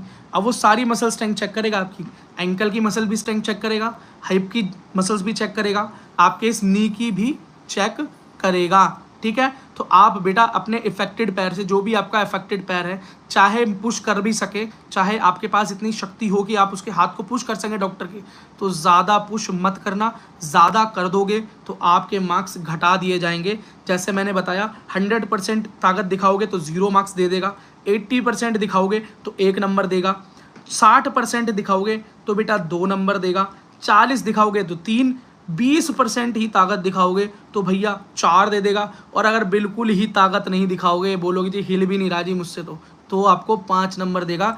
That's the good number, 5 number is a good number, very good number, ठीक है। अब यही आपको ग्रेडिंग मिलती है, 0 से लेके 5 नंबर मिलते हैं मसल्स टेस्ट में, इसमें बेटा मसल स्ट्रेंथ टेस्ट के अंदर, ठीक है। अब कैसे पता चलेगा भाई, अब mean percentage of muscle strength loss around joint is multiply by 30/100। ठीक, अब mean percentage of muscle strength, अब मीन परसेंटेज का क्या मतलब हुआ कि जितनी भी परसेंटेज आपको मिलेगी, मान लो आपको इस वाली मसल में उसने दिया कि जी 80% काम कर रहा है, फिर अगली बारी में बोला कि यहाँ तो 60% काम कर रहा है, फिर फुट को चेक किया, बोला ये तो जी 40% काम कर रहा है, तो इसका मीन निकालेगा। क्या करेगा, तीनों को जोड़ेगा, 3 से डिवाइड कर देगा, मीन निकालेगा। क्या करेगा बेटा, मीन निकालेगा, और उसके बाद उसको बेटा मल्टीप्लाई कर देगा। जो आपकी बेटा रोटेशन निकल कर आई थी पीछे, उस रोटेशन में इसको क्या कर देगा, प्लस कर देगा, मीन निकाल के उसमें प्लस कर देगा। ठीक है, अब एक और चीज बेटा, इसको भी मैं मानता हूं कि आपकी ये वाली मसल एकदम ओके काम कर रही है, हिप में चोट लगी थी, हिप में दिक्कत आ गई, हिप की मसल काम नहीं कर रही, बाकी सब काम कर रही है, तो बेटा हर मसल का भी 30% ही है, ये 30, 30 और 30%। ठीक है, तो इसको भी बेटा इसी तरीके से कैलकुलेट कर लेंगे। अब मैंने आपको नॉर्मल एक चीज़ बता दी है इस चीज़ से बचने के लिए, क्योंकि इतना मैथ्स तो आप लगाने नहीं वाले, बच्चा बहुत प्रेशर में होता है उस टाइम पे कि मैं पास होऊंगा फेल होऊंगा, तो बेटा उस चीज़ से बचने के लिए मैं सीधी सी बात बता रहा हूँ, आपका जब मसल स्ट्रेंथ चेक हो तो मसल की ताकत ज़्यादा दिखाने की ज़रूरत नहीं है अपने उस इफेक्टेड लेग में जिसमें प्रॉब्लम है। ज़्यादा जोर मत दिखा देना, ताकत मत लगा देना, चाहे डॉक्टर आपको डराए ही क्यों। ठीक है, अगली चीज़ देखो, अब क्या होता है भाई, combining value for mobility component, value of loss of arm, loss of muscles. इसका मतलब अब आपकी मसल्स के अंदर जो आपकी परसेंटेज निकल कर आई कि मसल लॉस कितना हो गया, मसल स्ट्रेंथ में कितना लॉस हुआ, मसल लेंथ में, मसल्स जो कि उसके अंदर कितना लॉस हो गया, आपको निकालने का वही तरीका है। हर मसल पहली, दूसरी, तीसरी, 30% टोटल हो गया 90%। अब मैंने बोला ये वाली मसल मेरी अफेक्ट हो गई, तो इसके अंदर कैसे निकालोगे कि भैया इतनी इफेक्ट हो गई, ये नंबर मिले, तो इसके अंदर भी कैसे निकाल दोगे आप, वही सेम फॉर्मूला जो आपने ROM के यूज किया था कि मीन निकालोगे। क्या निकालोगे, तीनों का मीन निकालोगे, मीन निकाल कर इसमें ऐड कर देना, आपकी परसेंटेज जो ओवरऑल बनेगी। अब वो कैसे कैलकुलेट होगी, वो एक फॉर्मूला है, उस फॉर्मूले को ध्यान से एक बार सुन लो, लिखना चाहो तो लिख लो। ठीक है, बिकॉज मुझे लग रहा है कि बच्चे ज़्यादा इंटरेस्टेड नहीं हैं इस चीज़ में, और वो इस चीज़ को रिग्रेट करेंगे जब उनका फिजिकल टेस्ट होगा। ठीक है, तब उनको पता चलेगा कि जब मैं लाइव कर रहा था और मैं एक एक पॉइंट का जवाब दे रहा था, लेकिन हम वो चीज़ें पूछ रहे थे जो चीज़ें वो एंड में मैं सच में बताने वाला हूँ, और जिसका कोई बहुत बहुत वाला इम्पॉर्टेंस बनता भी नहीं है। जो चीज़ें चेक होने वाली हैं, जो चीज़ें सामने होंगी, वो चीज़ें ना सुनकर आप वो चीज़ें पूछ रहे हैं जिन चीज़ों का एक्चुअली मतलब ही नहीं बनता, और जिन चीज़ों के मैं वैसे भी आगे बताने जा रहा हूँ। If rejected can we participate as category student, yes Biprojit Das, आप कर सकते हैं। ठीक है, लेकिन नॉर्मल कैटेगरी से काउंसलिंग कर सकते हैं। ठीक है, सो आई वांट टू नो कितने बच्चे अभी भी इस लेक्चर में इंटरेस्टेड हैं। तो मैं एक फाइनल फॉर्मूला आपको बताऊं कि आपकी मसल टेस्ट और आपकी रोटेशन टेस्ट को जब टोटल कैलकुलेट करते हैं तो उसका तरीका क्या होता है। और अगर मैं आपको ये बात बताऊं तो आप किसी भी फिजियोथेरेपिस्ट के पास अपने आसपास मोहल्ले में जा सकते हैं और वहाँ पर उससे बोलें कि प्लीज़ मेरा ROM चेक कर दीजिए। आप क्या चेक कर दीजिए, मेरा ROM चेक कर दीजिए। लेकिन किसी ऐसे फिजियोथेरेपिस्ट के पास जाना बेटा जिस फिजियोथेरेपिस्ट के पास एक सर्टिफिकेट हो या कोई डिग्री हो। ठीक है, नहीं तो मत जाना उसके पास जो तुक्का फिट कर रहा हो या किसी का असिस्टेंट हो। ठीक है, आप उसके पास जाना, आप बोलना कि प्लीज़ मेरा ROM चेक कर दीजिए। वहाँ पर कोई एक्टिंग करने की जरूरत नहीं है, वहाँ तो नॉर्मल रहना, वो कोई डॉक्टर तो नहीं है। आपका वो ROM चेक करेगा, मतलब आपका रोटेशन चेक कर लेगा आपके जॉइंट्स का। उसके बाद आपसे नेक्स्ट चीज़ उससे बोलना है भैया मेरी मसल का स्ट्रेंथ चेक भी कर दे, भैया मेरी जो मसल्स हैं उसकी स्ट्रेंथ भी चेक कर दे और मुझे बता दे कितने कितने नंबर मिलेंगे। तो आपको वो नंबर का चार्ट बनाकर दे देगा। ठीक है, नंबर का चार्ट बनवा लेना। अब एक नॉर्मल फॉर्मूला होता है, अगर उससे ना पता हो तो आपको तो पता ही है, मैं आपको बता देता हूँ फॉर्मूला क्या है, प्लीज़ राइट डाउन कर लो, आई रिक्वेस्ट। बेटा फॉर्मूला है A+A, लिखिए A+A multiply by 90 minus A divide by 90। Formula है A+A, हुज दिस, हाँ कर दिया। ठीक है बेटा, फॉर्मूला है A+A, ठीक है, मल्टीप्लाई 90। दीपोरजीत दास, मैंने आपको जवाब दे दिया है बेटा आपका सुपर चैट का, और मैं बोल रहा हूँ कि अगर आप फेल हो जाते हैं नीट वेरिफिकेशन में तो आपको आप नॉर्मल कैटेगरी से काउंसलिंग में जा सकते हैं। ठीक है, ओके। तो फॉर्मूला दोबारा बता रहा हूँ, A+A multiply 90 minus A divide by 90। ये बेटा फॉर्मूला होता है ओवरऑल रोटेशन और मसल स्ट्रेंथ, दोनों को कंबाइंड कर कर इस फॉर्मूले में डालते हैं, जिससे आपकी फाइनल परसेंटेज निकल कर आती है। अब क्या हो गई, अब ए क्या है इसके अंदर और बी क्या है इसके अंदर, इस बात को ध्यान से सुनना, बहुत ध्यान से सुनना। देखो बेटा, ए का मतलब है हायर वैल्यू और बी का मतलब है लोअर वैल्यू। इसका मतलब आपकी रोटेशन जब चेक की ROM और फिर आपका मसल स्ट्रेंथ चेक किया, अगर आपकी रोटेशन में आपका जो परसेंटेज है डिसेबिलिटी का वो ज़्यादा है तो उसको ए मान लेंगे, ठीक, और मानते हैं मसल स्ट्रेंथ का कम है तो उसे हम बी मान लेंगे, और वाइस वर्सा। मान लो आपका टेस्ट हुआ और आपका ROM कम निकल कर आया डिसेबिलिटी, बट आपकी मसल स्ट्रेंथ ज़्यादा डिसेबिलिटी दिखाई दी, आपकी मसल्स में ज़्यादा डिसेबिलिटी हुई, तो उस केस में ए हो जाएगा मसल स्ट्रेंथ और बी हो जाएगा आपका रोटेशन ROM, ठीक है। चलो अब बेटा एक एग्जाम्पल देख लेते हैं और नोट डाउन करना बेटा, कॉपी और पेंसिल लेकर, जो पेन लेकर बैठे हैं उसे लिखना और देखना मैं क्या बोल रहा हूँ। एक बंदा था, ठीक है, वही शुरुआत से जो मैं लेके जा रहा हूँ कि वो बाइक चला रहा है, गिरा और उसके राइट हिप जॉइंट में फ्रैक्चर आ गया, ठीक है। राइट हिप जॉइंट में जब उसके फ्रैक्चर आ गया ना बेटा, तो अब मैं मानता हूं कि जब उसके मोशन को कैलकुलेट किया गया, रोटेशन को, ROM को कैलकुलेट किया गया, लॉस ऑफ मोशन को चेक किया गया, तो पता चला कि वो 60%, 16% डिसेबल हुआ। तो लिख लो ROM इक्वल्स टू 16%, 16% लिख लिया बेटा। अगला, अब जब उसकी मसल की स्ट्रेंथ चेक की गई तो पता चला 8% लॉस हुई है। कितनी? 8% लॉस हुई है। तो बेटा कौन सी वैल्यू ज्यादा है? रोटेशन ROM ज्यादा है ना, ROM की डिसेबिलिटी ज्यादा हो गई, तो वो क्या हो गया बेटा? ए हो गया। और बी क्या हुआ? आपका मसल स्ट्रेंथ, और मसल स्ट्रेंथ सिर्फ 8 आई तो वो बी हो गया। अब इसकी बेटा ओवरऑल परसेंटेज कैसे कैलकुलेट करेंगे? तो हम इस फॉर्मूले से यूज करेंगे, A plus B multiply 90 minus A divided by 90, ठीक है। चलो, तो ए की जगह पर 16 और बी की जगह पर 8 रखकर इसको जरा सॉल्व करते हैं। लिखो जरा, जल्दी जल्दी बोल रहा हूं। तो 16 प्लस 8 मल्टीप्लाई 90 माइनस 60, ठीक है, 90 माइनस 16 अपॉन में 90। हिंदी में बोल देता हूं, 16 प्लस 18 गुणा में 90 माइनस 16 बटे में 90। जब बेटा आप इसे सॉल्व करेंगे, आपको बोर्ड मास तो आती होगा ना कि पहले मल्टीप्लाई करेंगे, ऐड करेंगे, सब्ट्रैक्ट करेंगे, ठीक है। बोर्ड मास पता है ना, bracket open divide multiply add subtract, okay. चलो, तो उसके बाद 90 से 60 माइनस किया, 16 से 8 प्लस किया और 90 से डिवाइड किया, तो बेटा निकल कर आई ओवर, जो टोटल और निकल कर आएगी परसेंटेज, वो निकल कर आई 22.6। कितनी निकल कर आई? 22.6। अब क्वेश्चन बनता है, क्या भैया यही डिसेबिलिटी परसेंटेज है? क्या बस इसी तरीके से कैलकुलेट की जाती है? क्या हमें अपनी रोटेशन पर वहाँ ध्यान देना है? हमें अपनी रोटेशन को कम से कम दिखाना है? क्या हमें वहाँ पर मसल्स की ताकत भी कम से कम दिखानी है? बिल्कुल आपको यही करना है। लेकिन क्या यही ओवरऑल टेस्ट होता है? बस इसी से चेक कर लिया जाता है, कुछ और नहीं होता? तो ये अभी बात पूरी नहीं हुई है।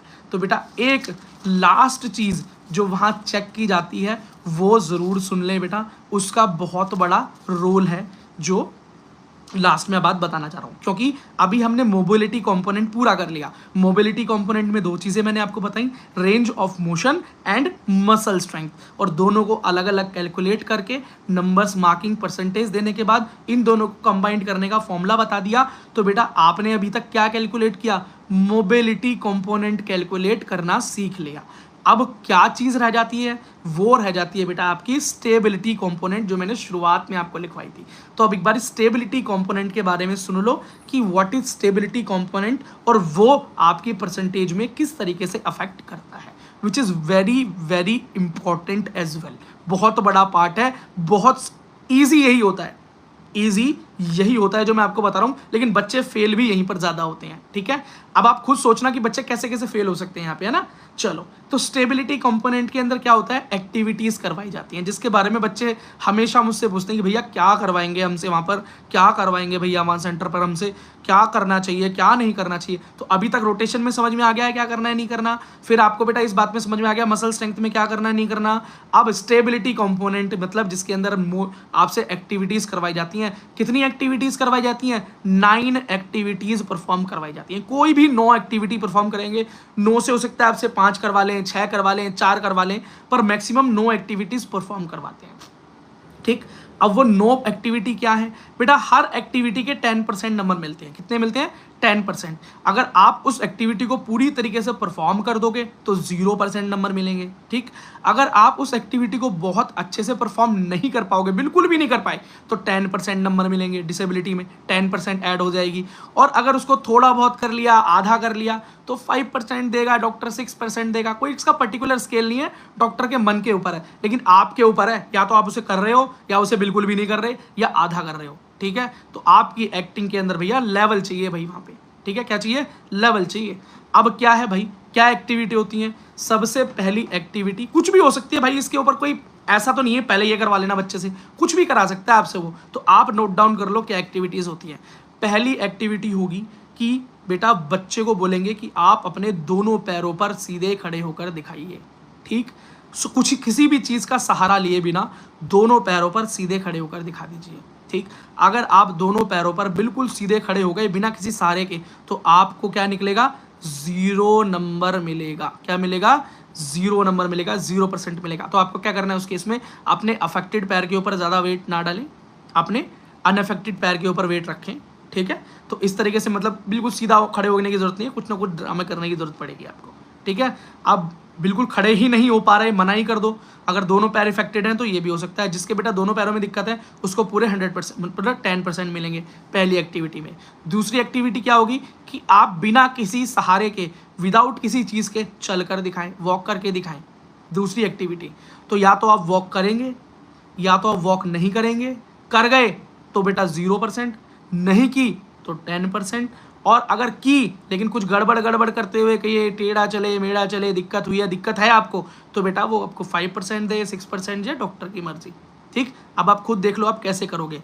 लेकिन एक चीज़ याद रखना बेटा, इतनी ज़्यादा एक्टिंग डॉक्टर के सामने मत कर देना कि उसको दिखाई दे रहा है कि ये चल सकता है पर चलने की कोशिश नहीं कर रहा, तो डॉक्टर सच में बहुत ज़्यादा गुस्सा आपके ऊपर हो जाएंगे। ठीक है ना, तो इतनी भी एक्टिंग नहीं करना। अगर थोड़ा बहुत चल सकते हो तो चल के दिखा देना। अगला थर्ड एक्टिविटी आपसे वो क्या करवाएंगे?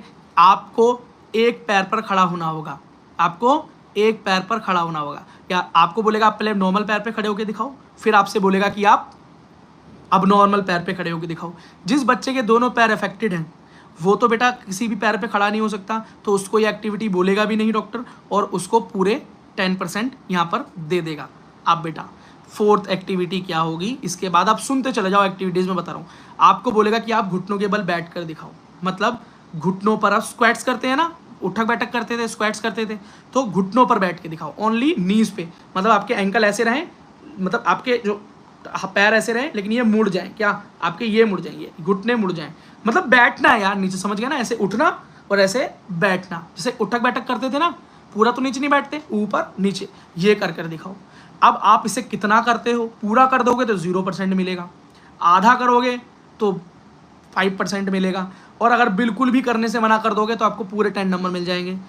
थर्ड क्या है? हाँ, नीलिंग बोल लो। अब उसके बाद क्या बोलेगा? आपको बोलेगा कि भाई अपने एंकल मोड़ो, अपने क्या करो, ये एंकल मोड़ो और फिर बैठ के दिखाओ। मतलब घुटने ज़मीन पे, ठीक है, घुटने ज़मीन पे नहीं रखने, घुटने सीधे रखने हैं। आपको क्या करना है? अपने एंकल मोड़ने, क्या करने हैं? ये एंकल मोड़ने हैं।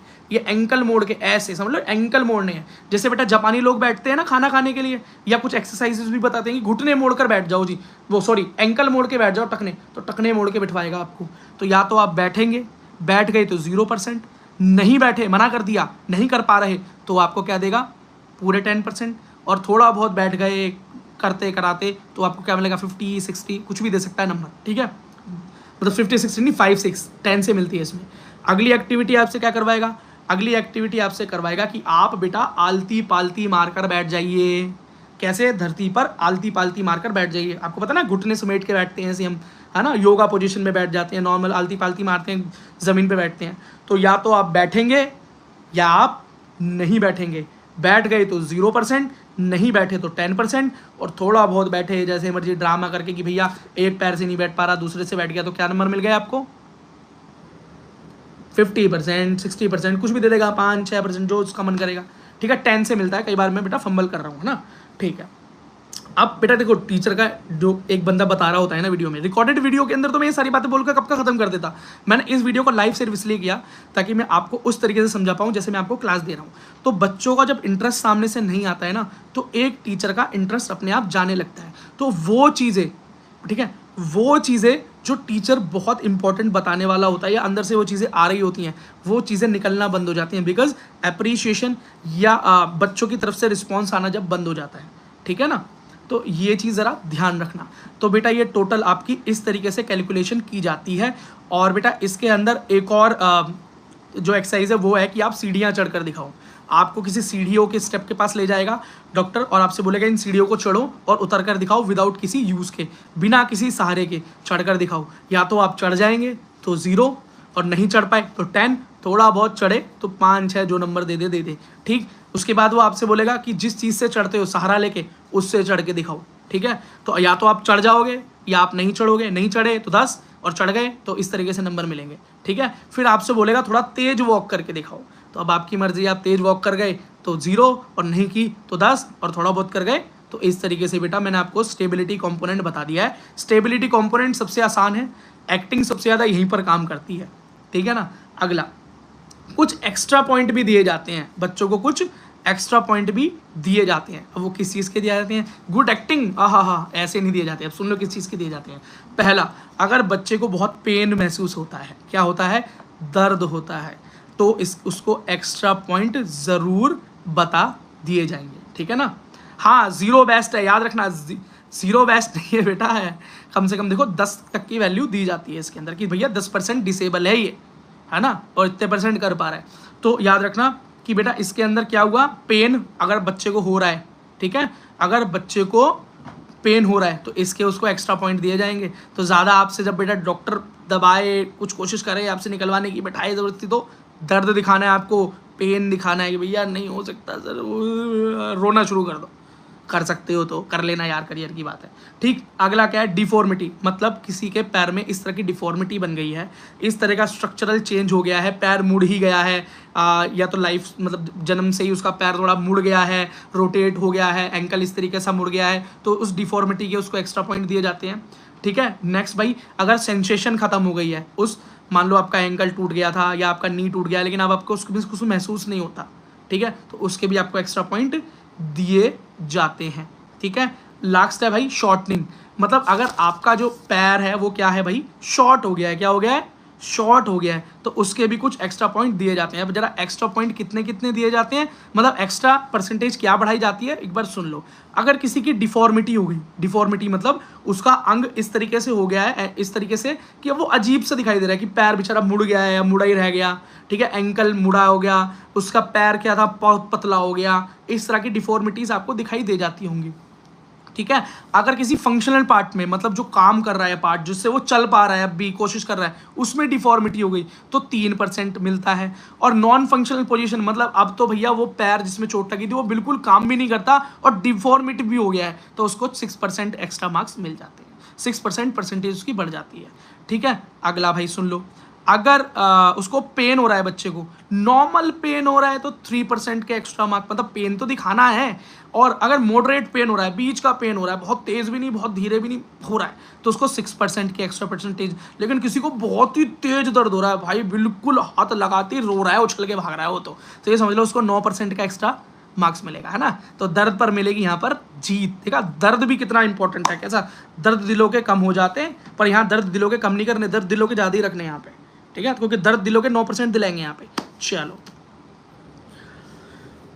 देखो बेटा, जो बच्चा यहाँ वेट नहीं कर सकता, अगर ये सारी चीज़ें वो ख़त्म करने के लिए मुझे वेट नहीं करवाना चाहता, तो प्लीज़ आप फ्री हो इस चैनल को छोड़कर जा सकते हो, ठीक है। आपको जो इस तरह की मदद कर रहा हो प्लीज़ मूव कर जाओ और वहाँ पर जाके इन चीज़ों को सीख लो। लेकिन क्योंकि मैं तो जब तक एक टॉपिक को कंप्लीट नहीं करूँगा बेटा, मैं इसको नहीं छोड़ सकता। आई रिक्वेस्ट, अगर आपको बेटा बच्चा नहीं समझना, यहाँ पर आपको सिर्फ अपनी ही प्रॉब्लम नज़र आती है, दूसरे बच्चों की प्रॉब्लम नहीं नज़र आती, आप you are free to move, ठीक है। नहीं तो आप थोड़ा वेट करो, ये सेशन के एंड में मैं सबको वैसे ही बताने वाला हूँ, ठीक है। अब सेंसेशन लॉस हो गया, अगर मान लो किसी ऑर्गन के अंदर जहाँ पे आपके चोट लगी हुई है पैरों में, वहाँ पर बिल्कुल सेंसेशन होता ही नहीं है भाई, बिल्कुल सेंसेशन होता ही नहीं है, तो 9% का आपको मार्जिन मिल जाएगा, ठीक। और अगर पार्शियल लॉस है, मतलब थोड़ा बहुत महसूस होता है, इतना नहीं होता पर होता है, तो बेटा 6% का एक्स्ट्रा मार्क्स उसमें मिल जाएंगे, 6% एक्स्ट्रा मिल जाएंगे, ठीक है। अगला, अगर भाई कॉम्प्लिकेशन हो गई है, कॉम्प्लिकेशन का मतलब कि भाई ऑपरेशन वगैरह हुआ और उससे केस बिगड़ गया, अब तो बहुत ज़्यादा बिगड़ गया, तो मतलब क्या हुआ, ये नॉन नेचुरल चीज़ है। ऑपरेशन के बाद, सर्जरी के बाद कुछ दिक्कत ऐसी आ गई कि कॉम्प्लिकेशन हो गई भाई अंदर, है ना। अब तो एंगल या बोन वगैरह अंदर ऐसी दिक्कत आ चुकी है ऑपरेशंस की वजह से कि अब वो ठीक मतलब हो सकती है थोड़ी बहुत, तो 3% दे देंगे। और अगर लग रहा है कि भैया ये तो बहुत ही दिक्कत आ गई, कॉम्प्लिकेशन बहुत बढ़ गई है ऑपरेशन के बाद बच्चे की, ठीक नहीं की जा सकती है, तो उसको 6% एक्स्ट्रा डिसेबिलिटी दे दी जाती है। अब शॉर्टनिंग की बात करें कि किसी का भाई क्या हुआ, पैर कट गया, जोड़ा गया, अब जोड़ने के बाद क्या हुआ, उसके अंदर शॉर्टनिंग आ गई। अब नॉर्मल पैर से उसका दूसरा पैर छोटा हो गया, हाथ लंबा था, छोटा है, बाय बर्थ भी ये कंडीशंस होती हैं। तो शॉर्टनिंग का क्या है, अगर बेटा 1 इंच, कितना, 1 इंच, अच्छा भैया 5% छोटा हो तो सुन लो बेटा कितने एक्स्ट्रा मार्क्स मिलेंगे आपको। अगर 1 इंच छोटा है तो कोई परसेंटेज नहीं मिलती, 1 इंच छोटा होने पे कुछ भी नहीं मिलता, 1 इंच को कैलकुलेट नहीं करता है। लेकिन बेटा अगर आपका मतलब और 1 इंच से और ज़्यादा फालतू है तो हर आधे इंच पे, 1 इंच के बाद, 1 इंच को तो कैलकुलेट करेंगे ही नहीं, हर 1 इंच के बाद अगर कुछ छोटा है, मान लो कि आपका 1.5 इंच छोटा है, 2 इंच छोटा है, 3 इंच छोटा है, 4 इंच, 5 इंच छोटा है, जैसे कि बच्चा भी आया बोल रहा है कि 5 इंच छोटा है मेरा लेग, तो बेटा हर आधे इंच के, पहले वाले को बिल्कुल मत गिनना, फर्स्ट इंच को कैलकुलेट नहीं करते, फर्स्ट इंच के बाद जितने भी आधा इंच भी बढ़ेगा, कितना, एवरी हाफ इंच के लिए 4% मिलेंगे। तो आपका 5% है ना, मतलब 5 इंच छोटा है तो आपको कितने मिले, 4 मानो, पहले को तो कैलकुलेट करेंगे नहीं। अब 4 को कैसे डिवाइड कर लो, आप एवरी हाफ इंच में डिवाइड कर लो, तो 4 का कितना हो गया, 8। तो बेटा कितनी परसेंटेज बढ़ गई आपकी, तो आपको लगभग बेटा 30% के आसपास आपकी शॉर्टनिंग के ही मिल जाएंगे। तो बेटा आप तो हो जाएगा आपका काम, ठीक है, ऑल द बेस्ट। अब बेटा एक और चीज़ समझ लेते हैं, अब बात करते हैं किसी की अगर स्पाइन में इंजरी हो गई, किसी की रीढ़ की हड्डी में चोट लगी, जिसकी वजह से अब उसको लोकोमोशन करना बहुत मुश्किल हो गया है, ठीक है। अब वो लोकोमोशन नहीं कर पा रहा है, कोई ना कोई प्रॉब्लम हो गई है, क्योंकि रीढ़ की हड्डी पूरा बेस तैयार करती है, ठीक है। अब वो बेस, वो सपोर्ट ठीक से काम नहीं कर रहा है, जिसकी वजह से लोकोमोशन नहीं हो पा रहा है। अब वो कई चीज़ों को रिस्ट्रिक्ट करेगा, ठीक है। तो अब वहाँ पर बेटा आपकी स्पाइनल कंडीशंस को देखते हुए आपके लेग मसल्स इन सबको तो चेक करेंगे, लेकिन उसके बाद बेटा, लेकिन उसके अंदर क्या होता है, जिस बच्चे को बैक के अंदर प्रॉब्लम होती है उस बच्चे को बेटा, उस बच्चे को एडवांटेज मिलती है, बैक प्रॉब्लम वाले बच्चों को एडवांटेज मिलती है as compare to lower legs के अंदर जो प्रॉब्लम्स होती है, जिन बच्चों को लोअर लिम्स में जो प्रॉब्लम होती है उसके बजाय, ठीक है। तो उसकी बेटा यही देखा जाता है कि वो तो फिर डॉक्टर के बेटा, उसके ऊपर सिर्फ डॉक्टर के ऊपर डिपेंड होता है कि वो डॉक्टर देखता है कि ये बच्चा चलने में ये मुश्किल उसे पेश आ रही है। क्योंकि बेटा जब स्पाइनल कर्ड हो जाती है, स्पाइन में चोट लगती है, तो खाली नीचे के लेग अफेक्ट नहीं होते, ऊपर की पूरी बॉडी अफेक्ट होती है। तो वो उसकी पूरी बॉडी को इस तरीके से एनालिसिस करते हैं, उसमें कोई भी बेटा इस तरह का कैलकुलेशन का मेथड बना नहीं है। तो वहाँ पर टोटल डॉक्टर ही देखता है, बच्चे से नॉर्मल एक्टिविटीज़ करवाता है, मतलब उसकी मसल से ज़्यादा वो स्टेबिलिटी कंपोनेंट्स को चेक करता है। उसको एक्स्ट्रा मार्क्स तो मिलते हैं भाई, एक्स्ट्रा मार्क्स मिल जाते हैं उसको, किस चीज़ के, उसकी स्पाइनल इंजरी के, और स्टेबिलिटी कंपोनेंट्स के अंदर जो एक्टिविटीज़ होती हैं वो ठीक से परफॉर्म कर ही नहीं पाता, तो उसको उस चीज़ के मार्क्स मिल जाते हैं। तो बेटा हमेशा स्पाइनल इंजरी वाले बच्चों का अपर हैंड रहता है और उसके सिलेक्शन के चांसेस ज़्यादा से ज़्यादा रहते हैं। तो थोड़ा बहुत भाई इसी चीज़ में बस आपको एक्टिंग करनी है, स्टेबिलिटी कंपोनेंट को ध्यान रखना, बैकबोन वाले, बाकी आपका हो जाएगा। अब बात आती है भाई अपर लिम्स की, हाथों की। बेटा हाथ वाले बच्चे बहुत ज़्यादा ध्यान रखें कि उनका सिलेक्शन रेट बहुत ज़्यादा कम है, ठीक है, उनका सिलेक्शन रेट बहुत ज़्यादा कम है। क्यों? क्योंकि एनटीए का मानना है कि वो बच्चा जिसके हाथों में प्रॉब्लम है वो एक अच्छा डॉक्टर नहीं बन सकता। आई डोंट नो ये फैक्ट कितना ठीक है, कितना गलत है, कितना सही है, और इस पे कमेंट करके कोई फ़ायदा भी नहीं है, बिकॉज जो है वो एक्सेप्ट करना पड़ेगा, ठीक है। जब ये रूल चेंज होगा तब वो बात करेंगे। अभी क्या रूल है कि अगर हाथों में ज़्यादा प्रॉब्लम है तो वो उसे डॉक्टर लायक नहीं समझते, मतलब वो समझते हैं कि वो मेडिकल कोर्स नहीं कर पाएगा, बिकॉज दोनों हाथों का सेंसेशन, दोनों हाथों की ताकत, दोनों हाथों का रेंज ऑफ मोशन ठीक होना ज़रूरी है अकॉर्डिंग टू एनटीए। और उन्होंने ये बात बेटा लोकोमोटर डिसेबिलिटी वाले सेक्शन में बहुत ध्यान से, बहुत अच्छे से बताई हुई है, ठीक है। नेक्स्ट चीज़ ज़रा समझें बहुत ध्यान से कि अगर आपके दोनों हाथों के अंदर कुछ प्रॉब्लम है, कोई डिसेबिलिटी है, ऑल राइट, कोई दिक्कत नहीं। लेकिन अगर आपका एक हाथ नहीं है, सिर्फ एक हाथ है, अब रिगार्डलेस वो राइट है या लेफ्ट, तो बेटा आपको वो बिल्कुल भी पास नहीं करेंगे, आपको वो बिल्कुल मना कर देंगे, ठीक। नेक्स्ट, किसी बच्चे के दोनों हाथों में से एक हाथ में पूरी उंगलियां नहीं हैं, उंगलियां कम हैं, गायब हो गई हैं, कट गई हैं, बाय बर्थ नहीं हैं, फ्यूज्ड हैं, तो बेटा वो आपको सिलेक्ट नहीं करेंगे। नेक्स्ट कंडीशन कि दोनों हाथों के अंदर में से एक हाथ में प्रॉब्लम है, एक हाथ एकदम ठीक है लेकिन एक हाथ बिल्कुल भी काम नहीं कर पाता, सिर्फ हाथ है लेकिन काम नहीं कर पाता, तो भी वो आपको सिलेक्ट नहीं करेंगे।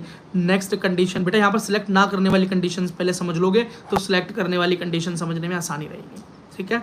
तो अब नेक्स्ट कंडीशन ये आती है कि जब आपके वो हाथ चेक करें, दोनों हाथ ठीक हैं पर कुछ कुछ प्रॉब्लम है, कोई एक आध उंगली गायब है, ठीक है, तो वो आपको क्या बोलेंगे कि आपको बिठाएंगे। आपको बिठाने के बाद वो आपको बेटा कुछ चीज़ें देंगे, जैसे कोई हाथ में सीजर देंगे, देन पेन देंगे, फिर एनेस्थीसिया देने के लिए बोल सकते हैं आपको बेटा एक फॉर्म देकर सुई से सिलने के लिए धागा दे सकते हैं, आपको एक ब्लेड पकड़ाकर सर्जिकल ब्लेड को होल्ड करने के लिए बोल सकते हैं आपको, बिकॉज वो देखना चाहते हैं क्या इस बच्चे के हाथों में हुई प्रॉब्लम उसको आगे जाके डॉक्टर बनने में जो पढ़ाई उसे करनी है या प्रैक्टिस उसे करनी है, क्योंकि पेशेंट की लाइफ उसके हाथ में जाएगी, क्या वो कर पाएगा, क्या वो ऑपरेशंस को परफॉर्म कर पाएगा, क्या उसके शोल्डर जॉइंट, एल्बो जॉइंट, उसके हाथ, उसकी कलाई, उसकी उंगलियां जहाँ भी प्रॉब्लम है, क्या वो चीज़ें उसको डॉक्टर बनने में परेशानी तो नहीं देंगे, क्या वो ये सारी एक्टिविटीज़ परफॉर्म कर पाएगा या नहीं कर पाएगा। बेटा इन्हीं चीज़, बेटा उंगली फ्यूज़ का मतलब होता है कि उंगलियां जुड़ी होती हैं, किसी बच्चे की कुछ उंगलियां जुड़ जाती हैं बर्थ से, ठीक है, या जलने की वजह से जुड़ जाती हैं कई बच्चों की, है ना। और लेप्रोसी क्योर्ड पर्सन जो होते हैं, लेप्रोसी के बाद भी कुछ उंगलियां जॉइंट हो जाती हैं, कम हो जाती हैं, तो ये कई केसेस हो सकते हैं, ठीक है ना। तो अगर आप वो सारी चीज़ें परफॉर्म कर सकते हैं तो बेटा आपका सिलेक्शन हो जाएगा, लेकिन अगर आप ये सारी चीज़ें परफॉर्म नहीं कर पाए, आपके हाथों में इतनी स्ट्रेंथ नज़र नहीं आई, ठीक है, आपके रेंज ऑफ मोशन उस चीज़ तक नहीं पहुंच पाया जो एक डॉक्टर को पढ़ाई करने के लिए, डॉक्टर बनने के लिए चाहिए, तो बेटा आपके सिलेक्शन के रेट या चांसेस कम हो जाएंगे। हर बार बेटा सबसे ज़्यादा बच्चे जो रिजेक्ट होते हैं वो लो विज़न वाले बच्चे होते हैं, एंड सेकंड बेटा अपर लिम्ब वाले बच्चे ही रिजेक्ट किए जाते हैं, क्योंकि बहुत सारे बच्चे ऐसे होते हैं जिनका एक ही हाथ होता है और उनको बस मना कर देते हैं, जिनकी उंगलियां नहीं होती उन्हें मना कर देते हैं। सिर्फ बेटा अपर हैंड के अंदर वही बच्चे सिलेक्ट होते हैं जिन बच्चों के हाथों में प्रॉब्लम जो होती है उन्हें पढ़ने में इफेक्ट नहीं करती। सिर्फ बेटा यही एक ओवरऑल बातें थी। इसी के साथ बेटा मेरा ये लेक्चर ओवर हुआ, और अगर बच्चों आपको समझ में आया हो, अगर मेरा एफर्ट आपको पसंद आया हो, तो मैं आपसे एक थैंक्स की अपेक्षा तो ज़रूर करूँगा। तो एक बार बस मैं ये देखना चाहता हूँ कि कितने बच्चे यहाँ पर थे जिन्होंने ये मेरी बातें ध्यान से सुनी, और अगर आप थैंक्स बोलें या येस बोलें, दैट्स इट। बस मैं ये देखना चाहता हूँ कि आपकी अटेंडेंस क्या है अभी तक जो बने हुए हैं। आई एम वेटिंग, बिकॉज अगली बार मुझे एक वीडियो लानी है या नहीं लानी ये डिपेंड करता है आपके इस रिस्पॉन्स पर ही। अगर आपका रिस्पॉन्स यहाँ पर ठीक नहीं आता है तो बेटा अगली वीडियो शायद मैं इतनी एफर्ट से नहीं लाऊंगा, क्योंकि अगर मुझे एंथुसियाज्म नहीं मिलेगा तो क्यों मैं ये चीज़ें करूँगा बेटा, है ना। मैं इसकी जगह किसी और जगह पर ज़्यादा पावर पुट करूँगा, ठीक है। तो it's all up to you कि आप क्या करते हैं।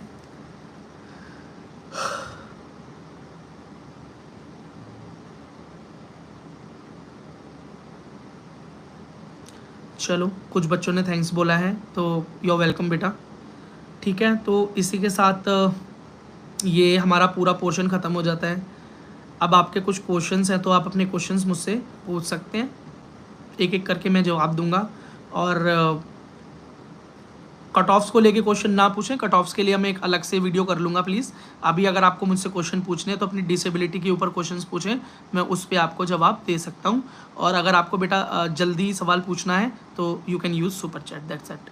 और बेटा ये जो मैंने आपको वीडियो लेक्चर दिया है ये समझ लो कि इससे ज़्यादा कुछ भी आपको वहाँ देखने को मिलेगा नहीं। जब वहाँ पर आपका टेस्ट हो रहा होगा तब आपको ये वीडियो सेशन याद आ रहा होगा, आपको मेरी बातें याद आ रही होंगी। और यहाँ पर अगर आपने ध्यान नहीं दिया या इसके नोट्स नहीं बनाए हैं तो इस सेशन को दोबारा से देखकर इसके नोट्स बना लेना, और बहुत ध्यान से सारी चीज़ों को नोट डाउन कर लेना और चीज़ों को दिमाग में बिठा लेना। और बेटा टेस्ट से पहले एक फिजियोथेरेपिस्ट के पास ज़रूर चले जाना और वहाँ पर बेटा अपना टेस्ट ज़रूर करवा लेना, और उनसे बता भी देना कि टेस्ट करने के बाद कि मैं ऐसे ऐसे जाने वाला हूँ री चेकिंग पर, तो मेरे को जो मेरा री चेकिंग होने वाला है वहाँ पर मैं अपनी रोटेशन कितनी कम रखूँ तो मतलब कितना मूव करूँ कितना ना मूव करूँ, क्योंकि आपको पता है अब क्या मूवमेंट है, आपको पता है ये 100% है तो उसका 50% आप आराम से निकाल सकते हो। तो आपको वहाँ पर सिर्फ फिजियोथेरेपिस्ट से ये पूछना है कि भैया मैं कितना मोशन करूँ कि डॉक्टर को समझ ना आए कि ये एक्टिंग कर रहा है या ठीक बोल रहा है ना। तो ये थोड़ी सी प्रिकॉशंस आपको वो दे देगा। अगर आपकी फैमिली में कोई जानने वाला है जो फिजियोथेरेपिस्ट के पास लगातार जाता रहता है तो उस फिजियोथेरेपिस्ट के पास आप विजिट कर लें, आपको बहुत ज़्यादा मतलब हेल्प मिल जाएगी। ठीक है, तो इससे ज़्यादा बेटा मुझे नहीं लगता कि ये फर्स्ट टाइम एक वीडियो है जो लोकोमोटर इससे पहले जो विजुअल डिसेबिलिटी पे डाला वो भी फर्स्ट टाइम था पूरे यूट्यूब पर, और ये लोकोमोटर डिसेबिलिटी का फर्स्ट टाइम पूरे यूट्यूब पर फर्स्ट टाइम है कि किस तरीके से एनालिसिस किया जाता है, क्या क्या टेस्ट होते हैं और किस किस चीज़ के कितने कितने मार्क्स मिलते हैं और किस चीज़ को आप कंट्रोल कर सकते हो और किस चीज़ को कंट्रोल नहीं कर सकते, which are controllables and which are not controllables. ठीक है, तो आप इन सारी चीज़ों को समझें। बोनस मार्क्स जो एंड में मिल रहे हैं वो किस तरीके से मिल रहे हैं उस चीज़ को बहुत प्यार से समझें। ठीक है, चलो